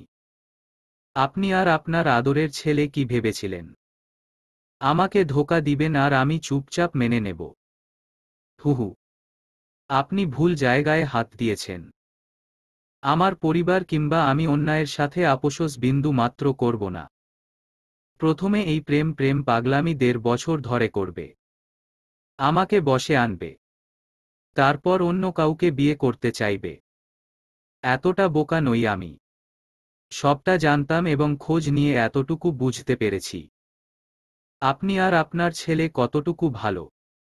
আমি তাকে ভালোবাসি। তাই বলে সব অন্যায়ের ক্ষমা হবে না। এক এক করে শাস্তি হিসেব বুঝে নিব। আমি আমারটা বুঝতে জানি। ভাইয়ের আদরের বোন বলে কথা। প্রথমে গোপনে বিয়ে, তারপর বাচ্চা, এবং ফাইনালি পরিবারের সকলের মতেই দ্বিতীয়বার বিয়ে করেছি। ভবিষ্যতে আমার সাথে কিছু করার আগে মাথায় রাখবেন, আমাকে নিয়ে গেম খেলার চেষ্টা করলে ফল খারাপ হবে। আমি পুতুল নই। আমি তন্নি তালুকদার। ওই মেয়েটি গ্রামের সহজ সরল ছিল, তাকে নিয়ে সহজেই খেলতে পেরেছেন। আর সে চুপচাপ মেনে নিয়েছে। কিন্তু আমি মেনে নিব না। কথাটা মাথায় রাখবেন। Mind it. তন্নি অর্ধেক খাওয়া আপেলটা দেয়ালে ছুঁড়ে মেরে সিঁড়ি বেয়ে উপরে চলে গেল। এইদিকে জেফিন রবার্ট রাগে ফুঁসতে থাকেন। এই মেয়েকে কিছুতেই বাগে আনতে পারছে না।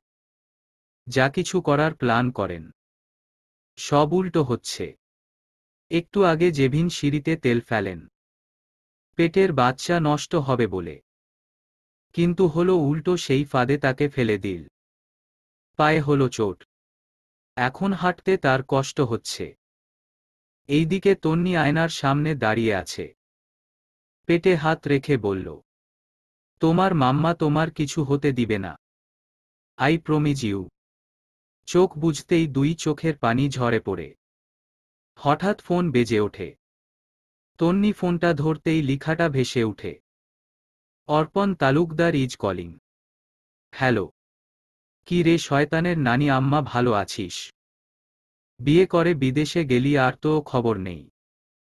ভাই, তুমি এখনো নিজের অভ্যাস বদলালে না। আমি এখন বড় হয়েছি, 2 দিন পর মা ও হব। প্লিজ ভাই। আরে দূর, তুই আমার কাছে সেই ছোট্ট তন্নি আছিস। তোকে মারব, বকব, আর ভালোবাসব। তোর গলাটা এত ভারী লাগছে কেন? তুই কি কাঁদছিস? কিছু হয়েছে? কই না তো। আমার থেকে লুকিয়ে রাখার চেষ্টা করছিস। কি হয়েছে আমায় বল। কিছুই হয়নি ভাই, আমি ঠিক আছি। আমি রাখছি, পরে কথা হবে। আরে তোকে আসল খবরটা দেওয়া হলো না।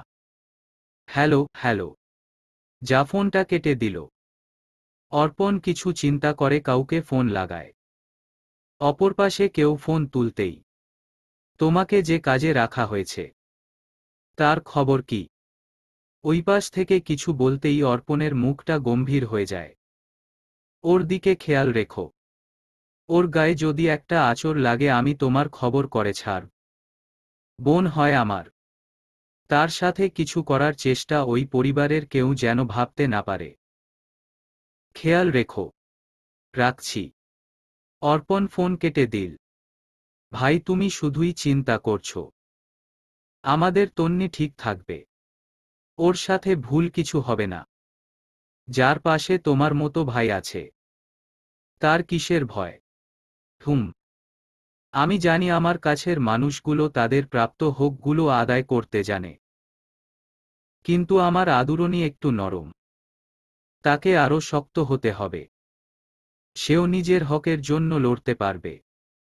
যারা বড় বাড়ি আর লাক্সারি গাড়িতে করে চড়ে বেড়ায়, দামি হোটেলে খায়, নরম বিছানায় শুয়ে কোটি টাকা ব্যাংকে রাখার চিন্তা ভাবনা করে, তারা জনগণের কি সেবা করবে? এরা উল্টো জনগণের টাকা খেয়ে বসে আছেন। জনগণের কষ্ট বুঝতে হলে তাদের সাথে মিশতে হয়, জানতে হয়, এবং তাদের সকল সুযোগ সুবিধা ব্যবস্থা দেখভাল করতে হয়। কিন্তু আমরা উল্টো করি, নাকে সরিষা তেল লাগিয়ে নরম গদিতে ঘুম, আরাম হারামে পরিণত। মোটা ভুঁড়ি করছেন হারাম খেয়ে।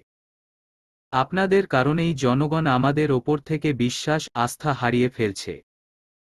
আমি জনাব অর্পণ তালুকদার আজ এখানে দাঁড়িয়ে লিখিত বয়ানসহ বলছি, আমার সম্পত্তি ছিল 3,58,15,300 টাকা।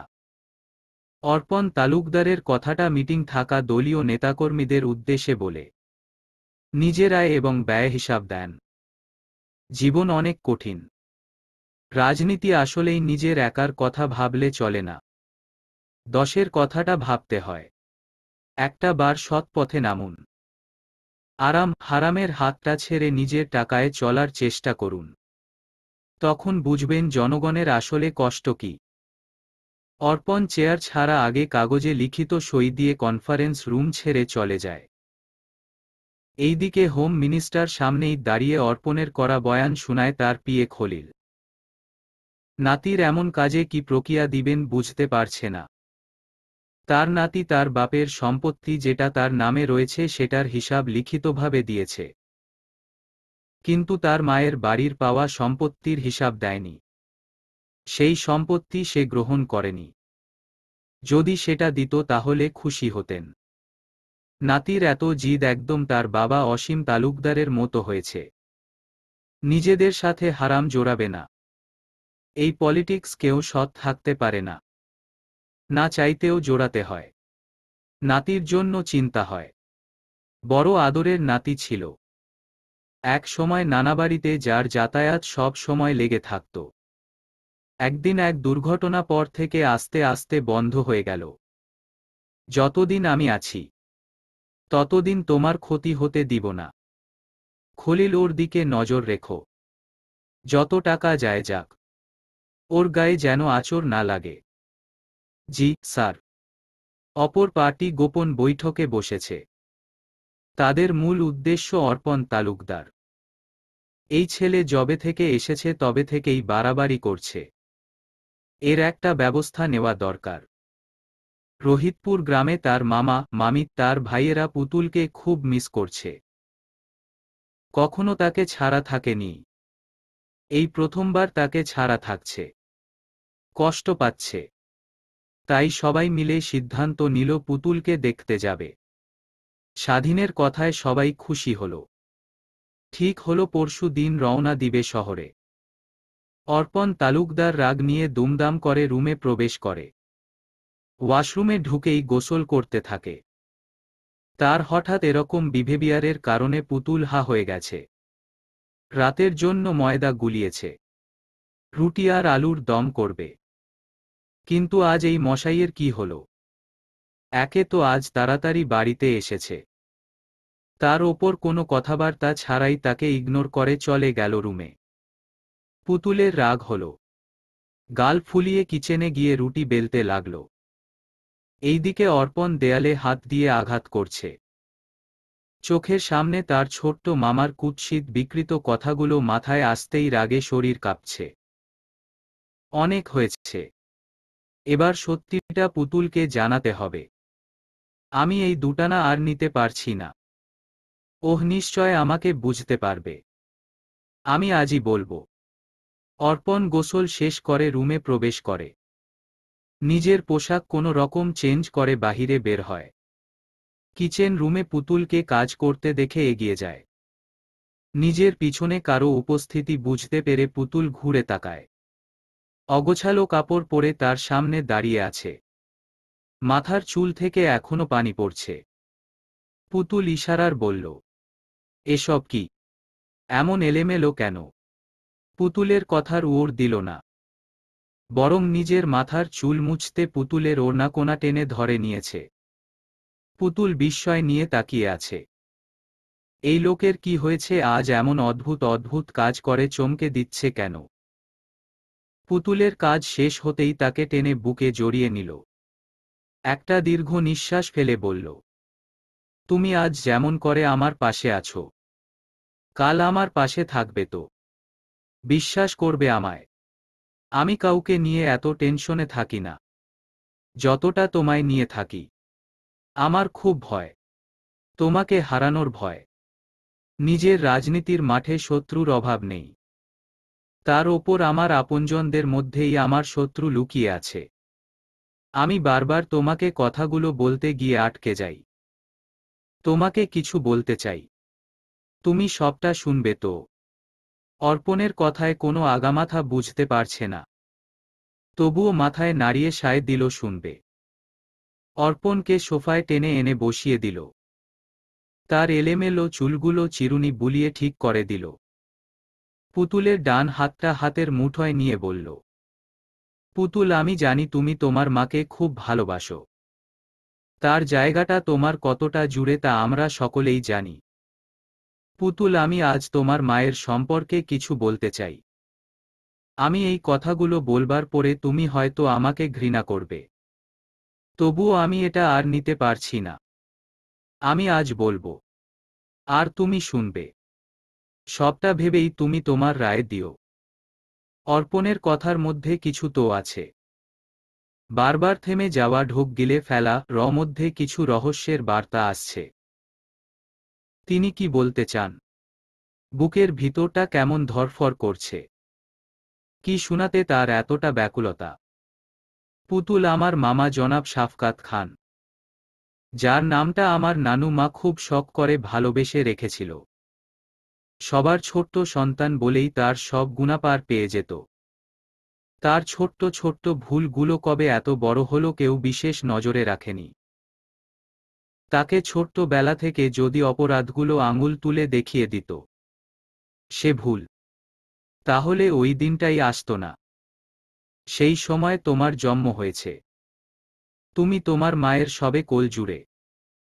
তখন তুমি একটা ফুটন্ত শিশু, যার চোখে ছিল শত মায়া আর ভালোবাসা। তোমাকে নিয়ে তোমার মা শত লড়াই করে তোমাকে নিয়ে বাঁচার চেষ্টা করেছেন। সময়টা ফাল্গুন মাসের শেষের দিক। ছোট মামা বাংলাদেশে আসে ছুটি কাটাতে। তার জাপানে বিজনেস আছে। তোমার মা বাবা যেখানে থাকত সেই গ্রামে ঘুরতে যান।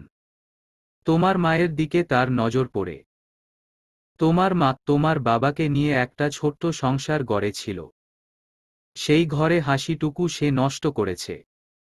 হ্যাঁ পুতুল, তোমার মায়ের সৌন্দর্য দেখে তার মনে কুবাসনা জাগে। সে তখন এটাও জানত তোমার মা বিবাহিত, তার একটি কন্যা সন্তান রয়েছে। তবুও তার লালসা কমেনি। তোমার মাকে পাওয়ার জন্য বিভিন্ন বাজে প্রস্তাব তোমার বাবার কাছে দেয়। সেই সময় তিনি তোমার মায়ের সঙ্গে তেমন মিল মোহাব্বত ছিল না। তোমার দাদির জন্য যে দূরত্ব হয়েছে সেটা আরও গভীর টেনে নিয়েছেন আমার মামা। আর তখন সংসারের ফাটল আরও বেশি ধরেছে। তোমার মা যখন এসব জানতে পারে তখন অলরেডি দেরি হয়ে গেছে। তোমার বাবা চওড়া সুদে মামার থেকে টাকা নিয়ে জুয়া খেলে।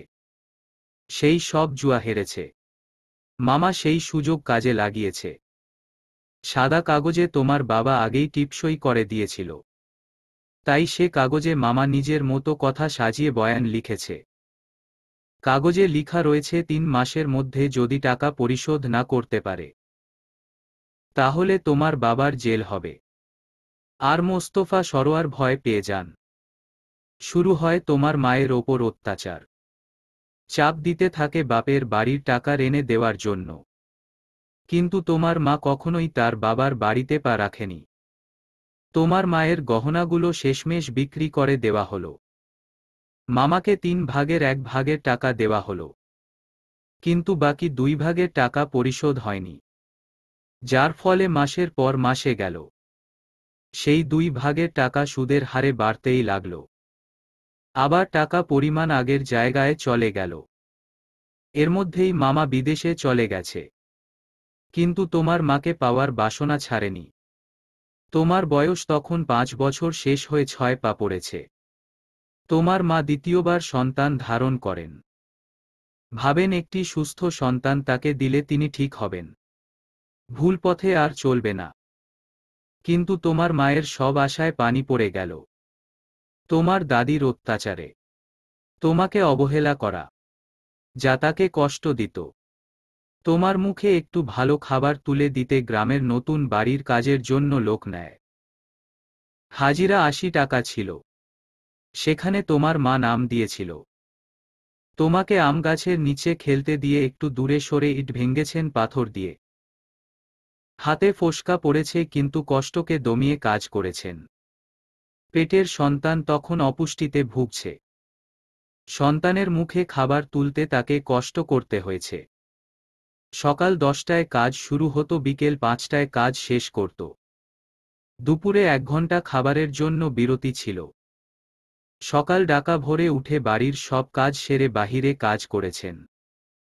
আবার সন্ধ্যার আগে বাড়িতে ফিরেছে। কিন্তু তার শান্তি কোথাও ছিল না। তোমার মা যে কটাকা পেতে সেগুলো তোমার মায়ের থেকে কেড়ে নিতে চাইত তোমার বাবা। তাকে না দিলে চর, থাপ্পড়, গালি। তবুও তিনি ধৈর্য ধরেছিলেন। স্বামী ঠিক হবে এই আশায়। কিন্তু আমার মামা ৪.৫ বছর পর আবার দেশের মাটিতে পা দেন। তোমার বাবাকে জুয়ার আড্ডা থেকে তুলে নিয়ে যান নিজের আস্তানায়। টাকার জন্য চাপ সৃষ্টি করেন। পুলিশের ভয় দেখান। শেষে পরিকল্পিত হয় টাকা ১ সপ্তাহের মধ্যে দিতে হবে। আর না হয় তার বউ রাজিয়াকে এখানে তার ঠিকানায় পাঠাতে হবে। যদি রাজি না হয় তাহলে বাড়িতে ঢুকেই তার বউকে তুলে আনবে, এবং যতদিন তাদের মন না ভরবে ততদিন রাজিয়াকে এই পুরাতন গোডাউনে পড়ে থাকতে হবে। তাদের আয়েশ মিটলেই ছেড়ে দেওয়া হবে। তোমার বাবা তার শর্তে রাজি হননি। কথায় দেয় টাকা ব্যবস্থা করবেন, কিন্তু টাকার কোনো ব্যবস্থা হয় না। শেষে তাদের পুকুরের সামনে বড় মাঠের জমিটাকে বন্ধক দেওয়া হয়। ঠিক হয় তোমার মা তার বাবার বাড়ি থেকে টাকা এনে দিলেই ছাড়াবেন, কিন্তু জমিটা হাত ছাড়া হলো। সময় মতো টাকা পরিশোধ না করতে পারায় সেই রাগ গিয়ে পড়ে তোমার মায়ের ওপর। 8 মাসের গর্ভবতী রাজিয়া মার খায়, তালাক হয়, অবশেষে আশ্রয় নেয় বাবার বাড়িতে। তোমার মা তোমাকে নিয়ে দূরে চলে যাওয়ার সাহস পায়নি। মোস্তফা এবং আমার মামার চুক্তি স্বাক্ষর থেকে শুরু করে সবকিছু সেই দিন অন্য কারো মাধ্যমে তোমার মা জেনে যায়। নিজের এবং নিজের অনাগত সন্তানের কথা চিন্তা করেই গ্রাম ছাড়া হয়। আর আমি এসব জানতে পারি আমার বড় মামার জনাব নাজিব হুসাইন খান থেকে। ছোট মামার অপকর্মের কথা জানতে পেরে প্রচুর মারেন।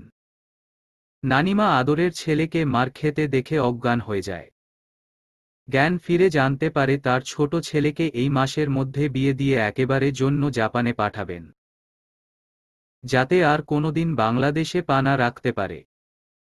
ততদিন পর্যন্ত তাকে ঘরে আটকে রাখেন।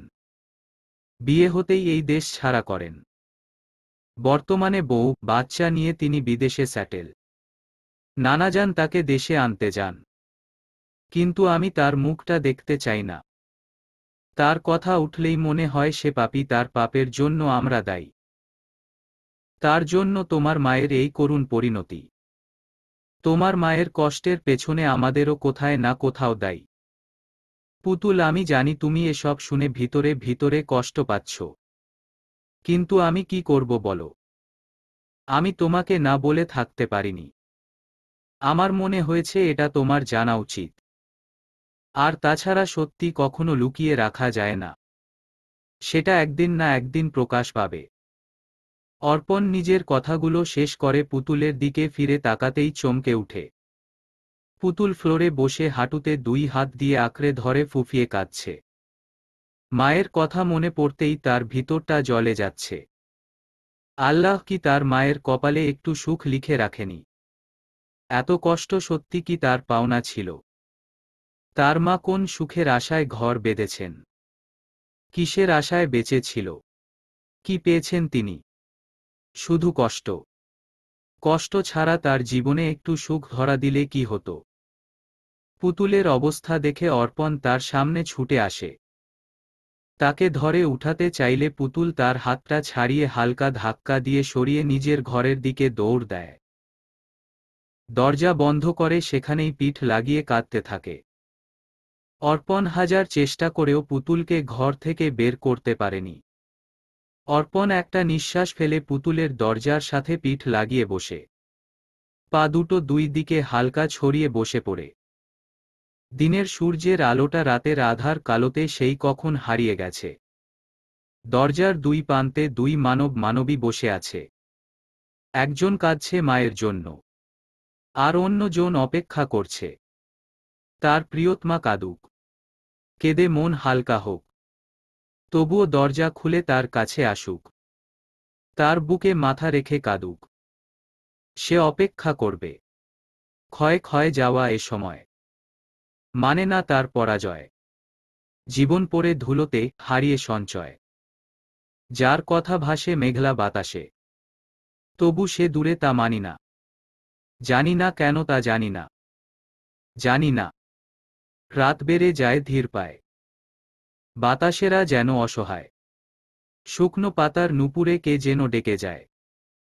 যার উষ্ণ আছে ভালোবাসা বাঁচে, সে হৃদয় ভাঙ্গে তা মানি না। জানি না কেন তা জানি না। জানি না। প্রত্যেকটা সকালে প্রিয়তমাকে পাশে নিয়ে চায়ের কাপে চুমুক বসিয়ে দিনটা শুরু হতো। কিন্তু আজ 2 দিন ধরে পুতুল তার সামনে আসে না। তার ঘুম ভাঙ্গা আগেই ঘর ছাড়ে, আবার তার ফিরে আসার আগেই নিজের ঘরে ঢুকেই দরজা বন্ধ করে থাকে। প্রিয়তমা অবহেলা তাকে পুরায়। তবে কি এই কথাগুলো জানিয়ে সে ভুল করল? তার আফসোস হচ্ছে। কেন বলতে গেল? কিছু কিছু কথা না বলে হয়তো জীবনটা অল্পতেই সুন্দর হতো। সেই বা কি করবে? না বলে থাকতেই পারছিল না। এই কথা আজ অর্পণের থেকে না শুনে কাল যদি অন্য কারো কাছ থেকে শুনত, তখন কি হতো? পুতুলের কষ্ট পেত, তাকে ভুল বুঝত। হয়তো সে আমার কাছ থেকে এটা আশা করিনি। তবুও বলে দিয়েছি। কষ্ট যখন আমার কারণে পেয়েছে, তখন আমি তার মান ভাঙাব। তার কাছে সবকিছুর জন্য ক্ষমা চাইব। সে হয়তো একদিন ঠিক বুঝতে পারবে। অর্পণ আজ নিজের কাজগুলো জলদি শেষ করে নিল। তাড়াতাড়ি বাসায় ফিরবে। পুতুলের সাথে তার অনেক কথা জমে আছে। রিফাতের গায়ে মারের দাগ। স্বাধীন ছোট্ট ছেলের এমন অবস্থা দেখে আঁতকে ওঠেন। কি করবেন বুঝতে পারছে না। হাঁটুর নিচে পচন ধরেছে। এমন জানোয়ার মতো মেরেছে তার ওপর তাদের একবারও জানানো হয়নি। আজ দুপুরে রিফাত কাঁপতে কাঁপতে বাড়ির উঠোনে রিকশা করে আসে। রিকশা থেকে নামতে গিয়ে মাটিতে পড়ে মা বলে কেঁদে ওঠে। রেনু গরুকে ঘাস দিতে নিয়ে হাত থেমে যায়। রিকশা থেকে রিফাত পড়ে গিয়ে মা বলে কেঁদে উঠেছে।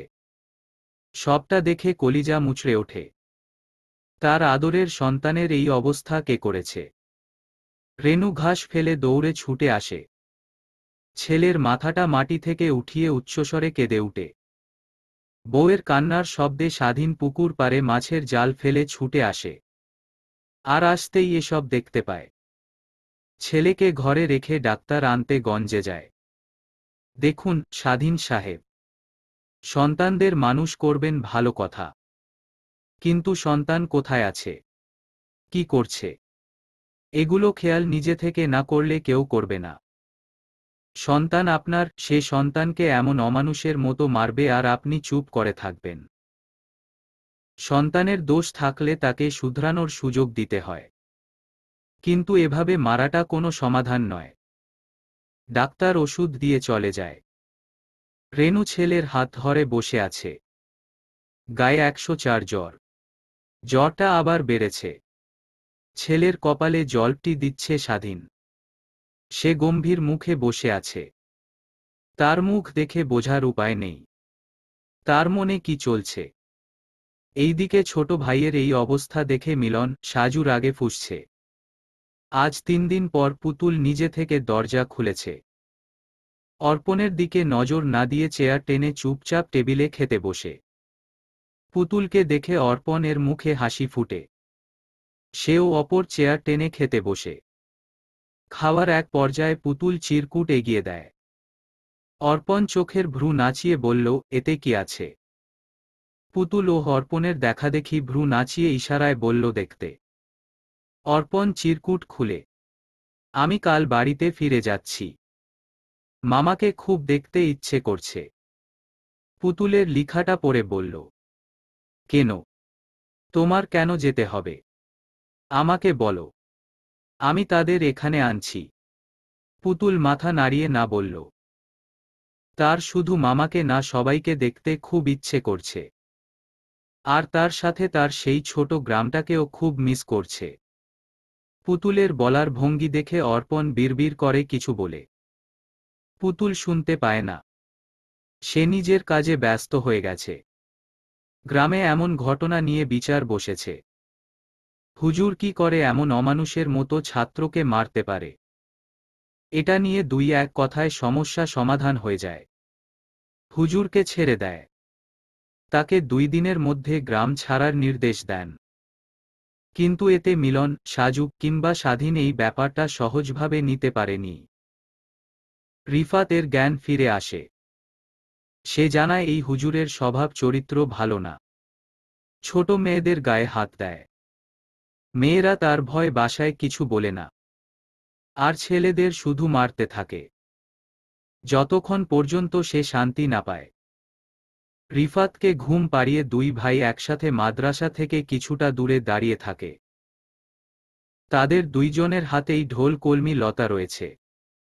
রাতের আকাশে বড় থালার মতো চাঁদ উঠেছে। সেই চাঁদের আলোয় চকচক করছে কাঁচামাটির রাস্তা। মিলন, সাজু হুজুরের জন্য বিশেষ আয়োজন সাজিয়ে রেখেছে। সে এই পথেই আসবে। মাথায় টুপি, গায়ে সবুজ পাঞ্জাবি, গায়ে আতরের গন্ধে মৌ মৌ করছে, হাতে লাঠি। হাউমাউ খাও, মানুষের গন্ধ পাও। হি হি হি। অদ্ভুত হাসিতে কানটা ধরে গেল। হুজুর মশাই কিছুটা ভয় পেলেন। একে তো পূর্ণিমা রাত, তার ওপরে কোনো মানুষজন নেই। এই ফাঁকা রাস্তায় কে এমন করে হাসে? মনে মনে দোয়া পড়তে লাগলেন। কাপা অবস্থায় বলতে লাগল, কে তুমি ভাই? সামনে আসছো ও না কেন? সাহস থাকলে সামনে আসো। কি রে আবুল কালামের পোলা, কেমন আছোস তুই? আমারে ডাকোচ। আমি সামনে আইলে হুশ থাকব তোর। আমি এই বটগাছের পেতনি। তোর 14 গোষ্ঠী শুদ্ধ আমারে ভয় পায়, আর তুই আমারে বেইজ্জত করস। তোর সাহস তো কম না। আমারে দেখতে চাস? তাহলে এই দেখ আমি কে। সাদা কাপড়ে বিশাল আকারের দৈত্যের মতো উঁচু হাওয়া ভেসে এসে একটু দূরে বিশাল লম্বা চুলগুলো ছেড়ে বসে আছে। দুই পা দুই দিকে ছড়িয়ে দিয়েছে। এমন ভয়ঙ্কর দৃশ্য দেখে হুজুরের কলিজা কেঁপে ওঠে। হুজুর কাঁপতে কাঁপতে বলে, ওরে বাবারে, এটা কি রে? লা ইলাহা ইল্লা আনতা সুবহানাকা ইন্নী কুনতু মিনাজ জালিমিন। হুজুর দোয়া পড়তে পড়তে ভয় জ্ঞান হারিয়ে মাটিতে পড়ে যেতেই একসাথে হি হি হি করে হেসে উঠে। মিলন, আমার কাঁধ থেকে তাড়াতাড়ি নাম। হুজুর মনে হয় বেহুশ। দাঁড়া, নামতাছি। মিলন সাজুর কাঁধ থেকে নেমেই নিজের মাথার ওপর থেকে কাকতারুয়ার নামিয়ে সেটার ওপর থেকে লম্বা চুল এবং সাদা কাপড় সরিয়ে হুজুর সামনে গিয়ে দাঁড়ায়। আরে বাসস ভাই, এই পলটি মুরগি দেখি ভয়ের ঠেলায় মাঝ রাস্তায় 1 নাম্বার কাম সাইরা লাইছে। হুম্মম। ছি, কি বিচ্ছির গন্ধ। মনে হয় ভয় পাইছে। ভয় পাইছে মানে খুব ভয় পাইছে।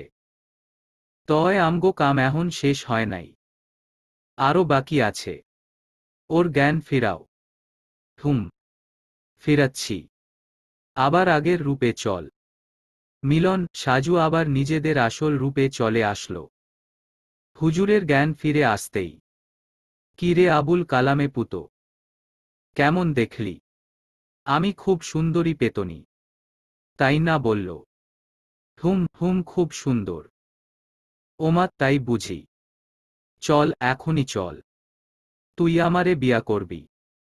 বিয়ার পর তোরে আমি মানুষের রক্ত পান করামু। হেব্বি মজা হইব। তারপর তোর গার মটকায় আমি তোরে কটমট করে খামু। আহা, মানুষের মাংস সেই স্বাদ। কতদিন হইল মানুষের মাংস খাই না। হুজুর সামনে আরো কয়েক কদম বাড়াতেই সে উঠে উল্টো পথে দৌড় দেয়, কিন্তু পালাতে পারে না। ঢোলকলমি বাড়ি মারতে মারতে বলল, কিরে আবুল কালামের পোলা, আমারে বিয়া না কইরা কই যাস? তোর বিয়া করতেই হইব। তুই বিয়া না করলে আজকে শেষ। খারা তুই।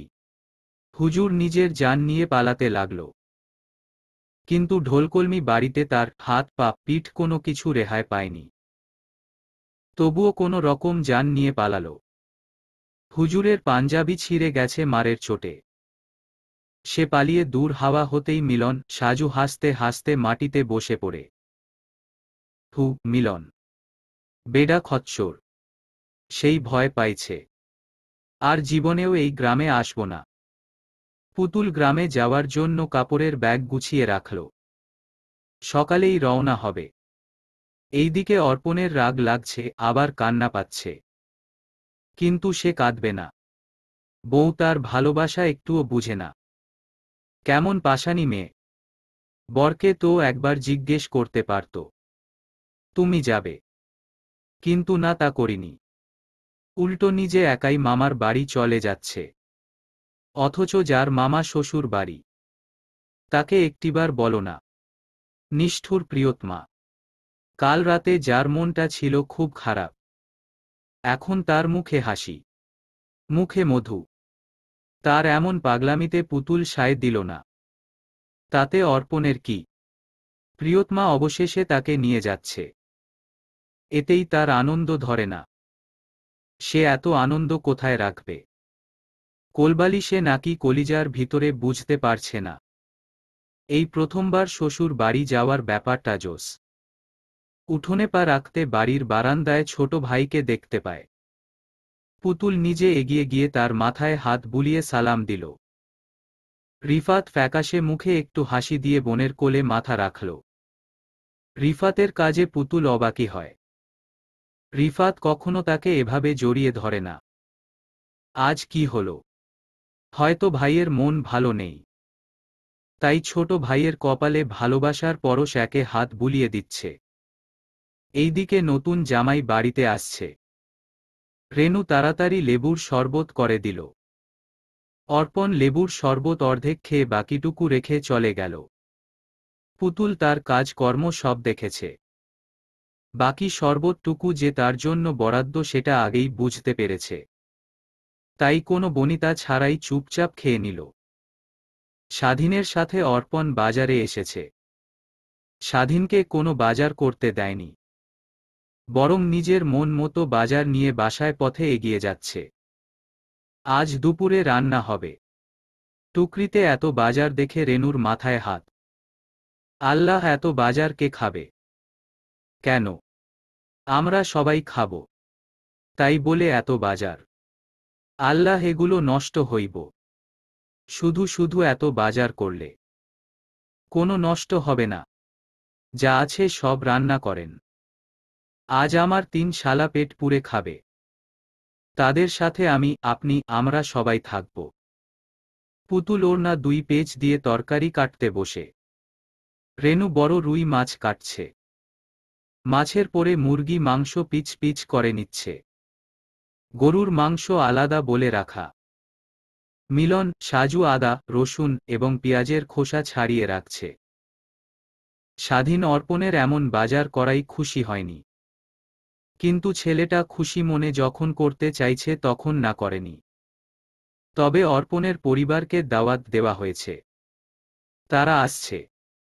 দুপুর 2টার মধ্যে সব রান্না শেষ। সবাই মিলে একসাথে ভোজন করছে। পুতুল শ্বশুর বাড়ি সবাইকে আসতে দেখে সালাম বিনিময় করে। রাবেয়া ছেলের এবং ছেলের বউয়ের খোঁজ খবর নিল। তারা পড়াশোনা, তার ঢাকার 2 কামরা ছোট্ট সংসার কেমন লাগল। পুতুলের খুশিতেই রাবেয়া খুশি হলেন। চালের গুঁড়ার রুটি সাথে গরুর গোশত স্বাদ অসাধারণ। অর্পণের খুব পছন্দের, তাই 4টা রুটি এবং বাটির অর্ধেক গরুর গোশত এর সাথে খেয়ে নিয়েছেন। বাকিটা পুতুলের জন্য রেখে গেছে। পুতুল চুপচাপ দেখে মুচকি হাসি দিল। আজ পবিত্র শবে বরাত। আল্লাহ নাম নিয়ে বাহিরে সব পুরুষরা গ্রামের মসজিদে নামাজ পড়তে গেছে, আর মহিলা সবাই বাড়িতে অজু করে নামাজ দাঁড়িয়ে গেল। শবে বরাত হল মুসলমানদের জীবনে অত্যন্ত ফজিলতপূর্ণ একটি উৎসব। এ রাত ক্ষমা লাভের বা নিজের ভুলের প্রায়শ্চিত্ত করার একটি রাত। এ রাতে মহান আল্লাহ তাআলা তার বান্দাদের ডাকে সাড়া দিতে চতুর্থ আসমানে নেমে আসেন।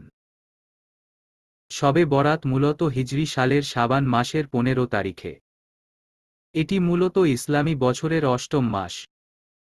সারা বছরে একবার মুসলমানদের মাঝে এই উৎসবটি পালিত হয়। শবে বরাতের মুসলিমরা দিনের রোজা পালন করে এবং রাতে সারারাত ধরে আল্লাহর ইবাদাতে মগ্ন থাকে। যেহেতু শবে বরাত মুসলমানদের জন্য একটি অত্যন্ত গুরুত্বপূর্ণ একটা রাত, সেহেতু সবার উচিত এ রাতটি আল্লাহ তাআলার ইবাদতের মাধ্যমে কাটিয়ে দেওয়া। তাহলে আল্লাহ তাআলা আমাদের জীবনের সব ভুলগুলো ক্ষমা করে দিয়ে আমাদেরকে তার প্রিয় বান্দা হিসেবে কবুল করে দিবেন। নামাজ শেষ হতেই রাতের 1টার সময় অর্পণ, স্বাধীন, মিলন, সাজু বাড়িতে পা রাখে। রিফাত এখনও সুস্থ হয়নি, তবে ঘরে শুয়ে সেও হালকা জিকির এবং দোয়া দুরূদ পাঠ করতে থাকে। স্বামী ঘরে পা রাখতেই পুতুল নামাজের সালাম শেষ করে মোনাজাতে 2 হাত তোলে। তার বিড়বিড় করে কথা বলার চেষ্টা সবটাই নজরে পড়ে। পুতুল জানেও না তার ডানে তার স্বামী দাঁড়িয়ে তাকে অনেকক্ষণ পরোক্ষ করছে। সকালে কাক ডাকা ভোরের জেগেছে অর্পণ। ফজরের নামাজ পড়ে এসে মাঠে গেছে লুঙ্গি পরে। অনেক দিন হলো অভ্যাস নেই। আবার নতুন করে লুঙ্গি পরায় হিমশিম খাচ্ছে। তবুও আজ খেতে নামল। সেখানে স্বাধীন ভুট্টা খেতে দাঁড়িয়ে গরুর জন্য ঘাস কাটছে। অর্পণকে এখানে আশা করেননি। এই ছেলে এখানে কি মনে করে? স্বাধীন ঘাস কাটা বন্ধ করে এগিয়ে আসে। কিছু বলবে তুমি? অর্পণ লুঙ্গিটা হাঁটু অবধি টেনে কোমরে গিট্টু মেরে কাঁচি নিয়ে সেও ঘাস কাটতে লাগল। অর্পণ চুপ থাকায় স্বাধীন চুপ করে কাজে মনোযোগ দিল। কাজের এক ফাঁকে অর্পণ বলল, আমি পুতুলকে নিয়ে লন্ডনে যেতে চাই। ওর ডাক্তারি পরীক্ষা জন্য। এবং আরেকটি কারণ আছে। কি কারণ? পুতুল কানে শুনতে পায়, কিন্তু মুখে বলতে পারে না। আপনি আপনার মতো করে অনেক চেষ্টা করেছেন। এবার আমি তার স্বামী হিসেবে আরেকটিবার শেষ চেষ্টা করতে চাই। যদি আল্লাহ তাআলা রহম করেন, সবটা ঠিক হবে ইনশাআল্লাহ। অর্পণের কথায় স্বাধীনের হাত থেমেছে। ওর দিকে তাকিয়ে রয়। মেয়েটা নিজের পরিচয় গরুক তাতে আপত্তি নেই। কিন্তু পুতুল কি কোনোদিন কথা বলতে পারবে? ওকে আগেই আশা দেওয়া ঠিক হবে।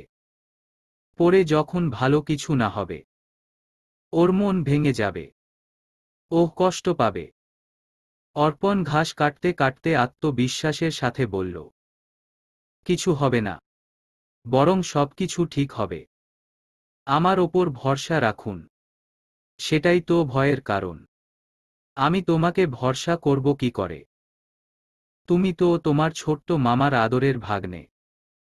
স্বাধীনের কথায় অর্পণ এর হাত কয়েক সেকেন্ড জন্য থামালেও আবার কাজ করতে করতে বলল, সে সম্পর্কে আমার মামা হলেও আমি তাকে মামা হিসেবে মানি না। যে অন্যের ক্ষতি করে আনন্দ পায়, সে কখনোই ভালো মানুষ হতে পারে না। যার একদিন পরের ক্ষতি করতে হাত কাঁপেনি, সে নিজের পরিবারকে কতটা ভালো রাখবে? হ্যাঁ, আমি মানছি। আমার শৈশব একটু অন্য রকম কেটেছে। আমি আর 10টা বাচ্চাদের মতো নই। একটু দুরন্ত এবং চটপটে ছিলাম। ভুলভাল কাজকর্ম যেমন করতাম, তেমনি আব্বু হাতে খুব বকা এবং মার খেতাম। সময়ের সাথে সেসব বদলেছে। আমি আর ছোট্ট নেই। এখন বড় হয়েছি। দায়িত্ব কি, সেটা বুঝতে শিখেছি। এখন মা বাবার পাশাপাশি আমার একটা মিষ্টি বউ আছে, যার ভালো থাকাতেই আমার স্বস্তি, আমার অন্য রকম শান্তি। তার জন্য বুঝতে শিখেছি ভালোবাসা মানেটাকে। তার ছোঁয়া আমার এই আমিটাকে বদলে নিয়েছি। বাকি যে বদমেজাজ রয়েছে সেটা তার সঙ্গোপর্ণে আস্তে আস্তে ঠিক হয়ে যাবে। আমি একদিনের মধ্যে আমার এবং পুতুলের জন্য পাসপোর্ট তৈরি করতে কাগজপত্র অফিসে জমা দিতে যাব। পাসপোর্ট দ্রুত তৈরি করার জন্য বলবো। তারা এজেন্ট 15 দিনের মধ্যে করে দিবে। অর্পণ হাতের কাজ শেষ করে ভ্যানগাড়িতে সবটা তুলে দিল। লুঙ্গির গিট্টু খুলে নামিয়ে নিল। চললাম। কল চাপার শব্দে পুতুল ঘরের জানলা দিয়ে উকি দিতেই দেখতে পায় অর্পণের ফর্সা মুখটা লাল হয়ে আছে। মনে হয় রোদের মধ্যে ছিল। পুতুল হাতে করে গামছা নিয়ে এগিয়ে যায়। অর্পণ হাত মুখ ধুয়ে নিতেই পুতুলকে সামনে দেখতে পায়। গামছাটা এগিয়ে দিতেই চুপচাপ নিয়ে সেটা দিয়ে মুখ এবং হাত পা মুছতে লাগল। 138। মিলন, তুমি বল তো, বড় হয়ে কি হতে চাও? স্যার, আমি বড় হয়ে বিয়ে করতে চাই। কি? হ্যাঁ স্যার, আমার মা বাবার জন্য একটা লাল টুকটুকে বউ আনতে চাই। আমি বিয়ের কথা বলিনি। বলছি, বড় হয়ে কি হতে চাও? মানে পুলিশ, ডাক্তার, ইঞ্জিনিয়ারি আর কি? কেন স্যার? আমি ওগুলো হব কেন?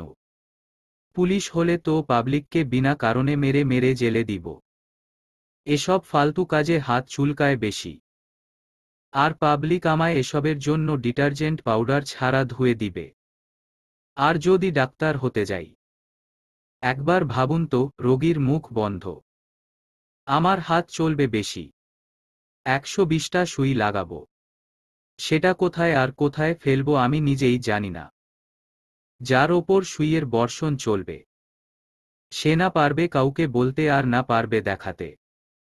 এবার ভাবুন কোথায় কোথায় পড়বে।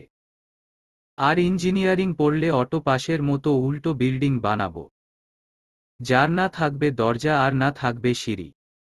তাহলে তুমি বিয়ে করবে? হ্যাঁ, অবশ্যই করব। বিয়ে করে বউকে খাওয়াবে কি? কেন, আমি যা খাবো তাই খাবে। আরে বাবা, তুমি এখন তোমার বাবা টাকায় খাচ্ছ, পড়ছ, ঘুমাচ্ছ। তাকে কি করবে? সে যেহেতু আমার বউ হবে, তাহলে সেও আমার মতো আমার বাবা টাকায় খাবে, পড়বে, ঘুমাবে। আরে আমি বলতে চাইছি, তুমি নিজের পায়ের ওপর দাঁড়িয়ে তারপরে বিয়ে কর। কেন? স্যার, আমি তো আমার নিজের পায়ে দাঁড়িয়ে আছি। আপনার পায়ে ওপর তো দাঁড়ায়নি। তাহলে নিজের পায়ে ওপর দাঁড়িয়ে থাকার কথা আসছে কেন? এই ছেলে বড্ড বেশি কথা বলো। বেয়াদব। যাও বাহিরে গিয়ে কান ধরে এক পায়ে দাঁড়িয়ে থাকো। যা বাবা, আমি আবার কি করলাম? আজকাল দেখছি ভালো কথার দাম নেই। দূর জাতার মাথা। মিলন বিড়বিড় করে চলে যেতেই স্যার আস্তে আস্তে বলে উঠল, সুখে আছো, সুখেই থাকো। ভূতের কাছে যাওয়ার দরকার নাই, কি ল খাবি? শাফকাত খান বাংলাদেশে আসছে 2 দিন হল। বউ, ছেলে, মেয়ে বিদেশে রেখে দেশের মাটিতে ফিরেছে। তার আদরের ভাগ্নের খবর নিতে রুহিতপুরে মাটিতে হক সাহেবের বাড়িতে পা রাখে। পুতুল তখন পুকুর পাড়ে বসে গোসল করার জন্য গায়ে সাবান মাখছে। এমন সময় পিছন থেকে কেউ তার গায়ে হাত বুলিয়ে দিতেই চমকে উঠে। রাগে শরীর কাঁপতে থাকে। পিছনে মানুষটিকে ঘুরেই ঠাসস করে থাপ্পড় মেরে বসে। এইদিকে পুতুলের সাথে একটু দুষ্টুমি করতে গিয়ে বউয়ের হাতে থাপ্পড় খাবে, এটা তার কল্পনাতে ছিল না। গালে হাত দিয়ে উজবুক মতো তাকিয়ে বলল, বউ, তুমি আমাকে মারতে পারলা? তোমার 10টা না 5টা না, মাত্র একটা জামাই, তার ওপর থাপ্পড় মেরে দিলে? এটা তো পুরুষ নির্যাতন হল। হায় হায়। অর্পণ শেষমেশ বউয়ের হাতের মার খেলি। আমি দেখি সবকিছুতে অলরাউন্ডার হয়ে খেলাম। বউয়ের হাতে কিল, ঘুষি, খামচি, জুতার বাড়ি, শেষে থাপ্পড়। আহারে, আমি এই দুঃখ কথায় রাখব? বউ শুধু কথায় কথায় রাগ বকাঝকা ছাড়ে। একটু আদর করে ভালোবেসে কাছে টানে না। ছেহহ শালা, জীবনটা আমার গেল বউয়ের বিরহে। এইদিকে রাগের বসে না দেখেই থাপ্পড় মেরে বসেছে পুতুল। যখন দেখল এটা তার স্বামী, তখন মুখে অলরেডি হাত চলে গেছে। চোখ পিটপিট করে লুকিয়ে যাওয়ার চেষ্টা করেও লাভ হল না। জামাই তাকে ঠিকঠাক কথা শুনিয়ে বিস্মিত করে দিল। ইস, কি বিচ্ছিরি কাণ্ড ঘটে গেল। পুতুল কোনো দিশা না পেয়ে বাড়ির দিকে দৌড় দিতে নিলেই অর্পণ পিছন থেকে হাত টান মারে। এক টানে অর্পণের বুকের মধ্যে এসে পড়ে। বউ শুধু পালাই পালাই করে। কিন্তু আজ ছাড়ছি না। রেডি, 1 2 3। অর্পণ পুতুলকে নিয়ে পানিতে ঝাঁপিয়ে পড়ে। হঠাৎ লাফিয়ে পড়তে পুতুল অর্পণকে শক্ত করে জড়িয়ে ধরে। পানির মধ্যে থেকে দুজনে মাথা তুলতেই পুতুলের নাকে মুখে পানি যেতেই কাশি উঠে। রাগী চোখে স্বামীর দিকে তাকিয়ে রয়। আর অর্পণ মিষ্টি হেসে বউয়ের কপালে চুমু বসিয়ে দেয়। বউয়ের রাগ ভাঙ্গাতে খালি গলায় স্বর তুলতে তুলতে কানে হাত রাখে। লক্ষ্মী সোনা, রাগ করে না, একটু হাসো প্লিজ। ভাল্লাগে না, আর হবে না, করছি যে প্রমিস। অর্পণ কাপড় চেঞ্জ করে রুম থেকে বের হতেই শাফাকাত খানের মুখোমুখি হল। হঠাৎ ছোট্ট মামাকে সে এখানে আশা করেনি। তুমি তুমি এখানে কেন? তোমাকে কে আসতে বলেছে? একমাত্র ভাগ্নেকে দেখতে কি কারো অনুমতি লাগে? শুনলাম সুন্দরী রমণীকে ঘরে তুলেছ, তাও আবার আমার জিনিসের কার্বন কপি। তা কোথায় সে? ডাকো তাকে, দেখে একটু ধন্য হই। মুখ সামলে কথা বলুন। আপনি ভুলে যাচ্ছেন কার সম্পর্কে কথা বলছেন। সে আমার প্রিয়তমা।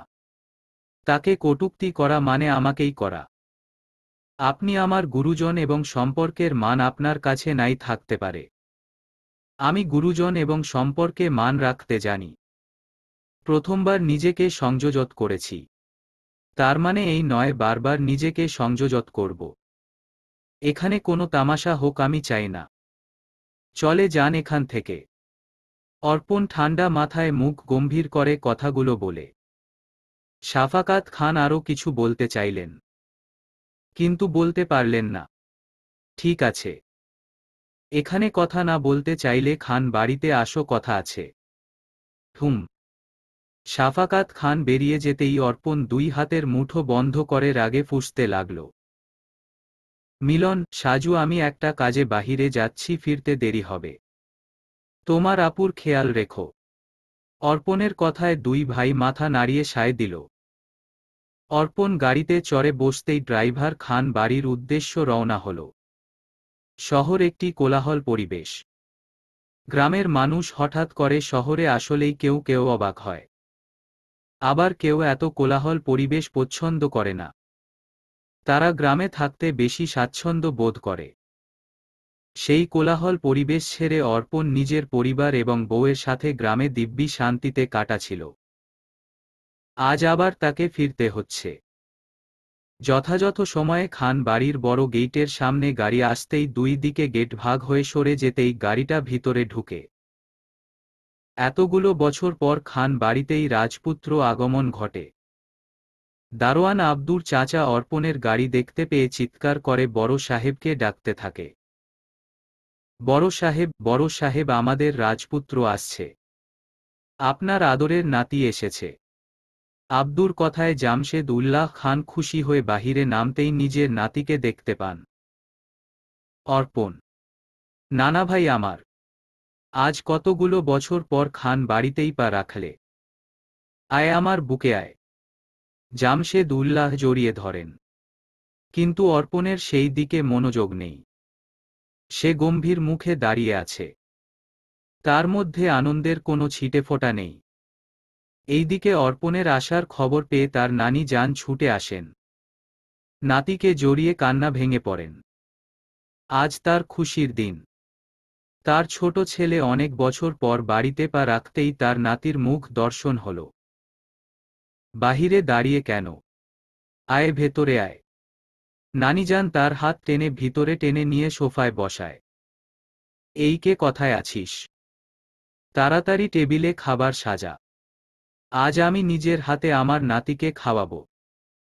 নানি জান, আমি এখানে বসতে কিংবা খেতে আসিনি। যার জন্য আমাকে এত দূর আসতে হয়েছে তাকে ডাকুন। আমি কথা বলে চলে যাব। কি বলছিস তুই? আমি তোকে এত তাড়াতাড়ি কোথাও যেতে দিব না। কয়েকটা দিন থাক আমার কাছে। এক সময় সেই পরিবেশটা ছিল, কিন্তু আজ সবটা ভিন্ন।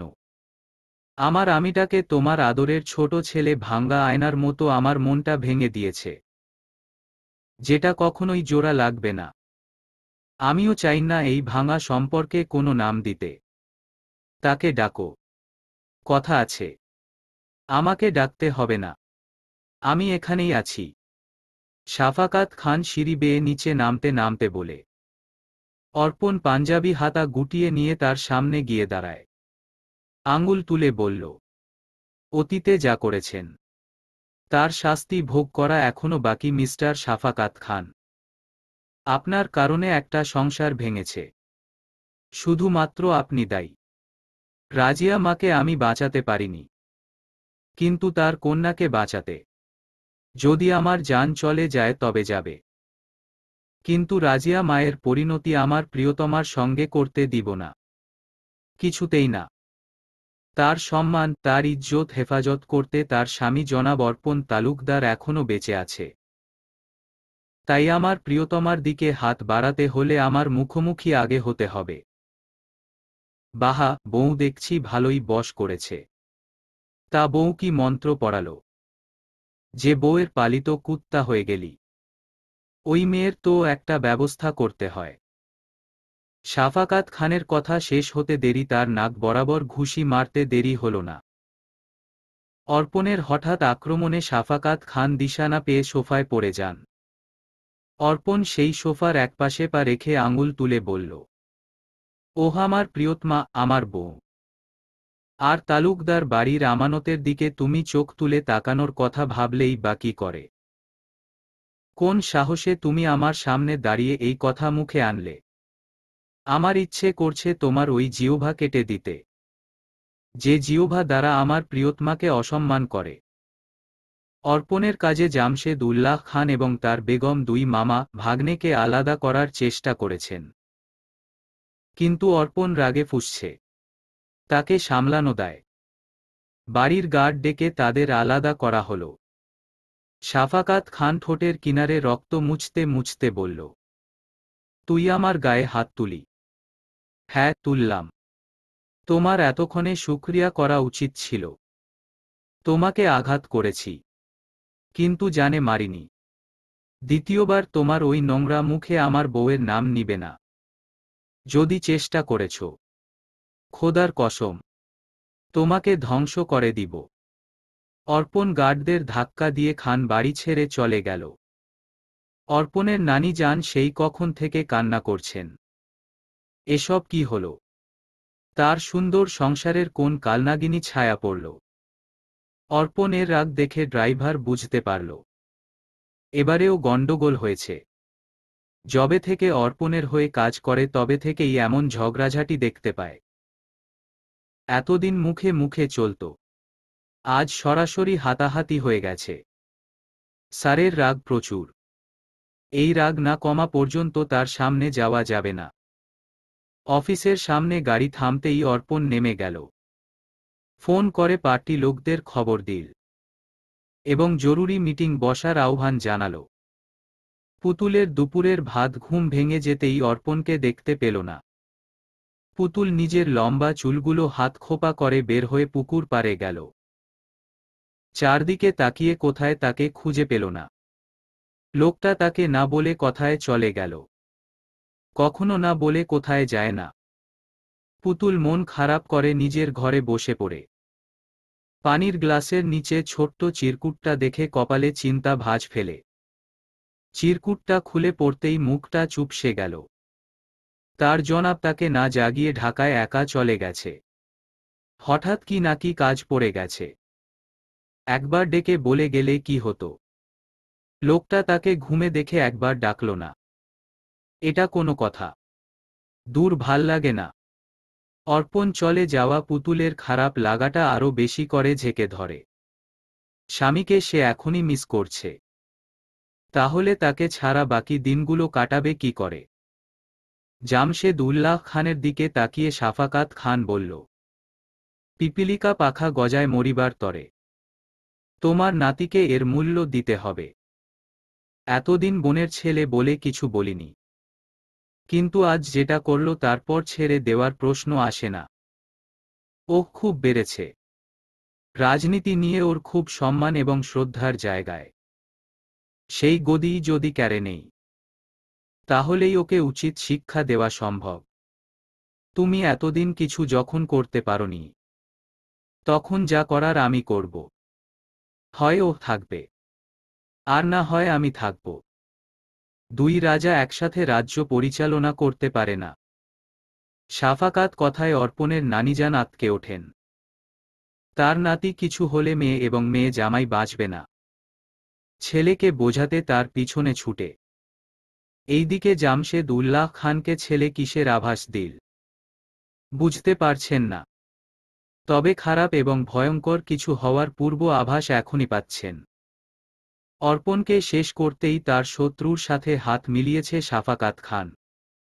উদ্দেশ্য একটাই, অর্পণের রাজনীতির ক্যারিয়ারে লাল কালির দাগ বসিয়ে দেওয়া, যার ফলে অর্পণ এর ক্যারিয়ার শেষ। তাকে ফুটবল করেই তার প্রাণনাশ করা। তার আপন জনই তার শত্রু হয়ে দাঁড়িয়েছে। অর্পণ জন্য মৃত্যুর ফাঁদ তৈরি হচ্ছে। চলবে। গল্প চোখে আমার তৃষ্ণা। লেখনীতে ইয়ানুর আক্তার ইনায়া। পঞ্চম পর্ব।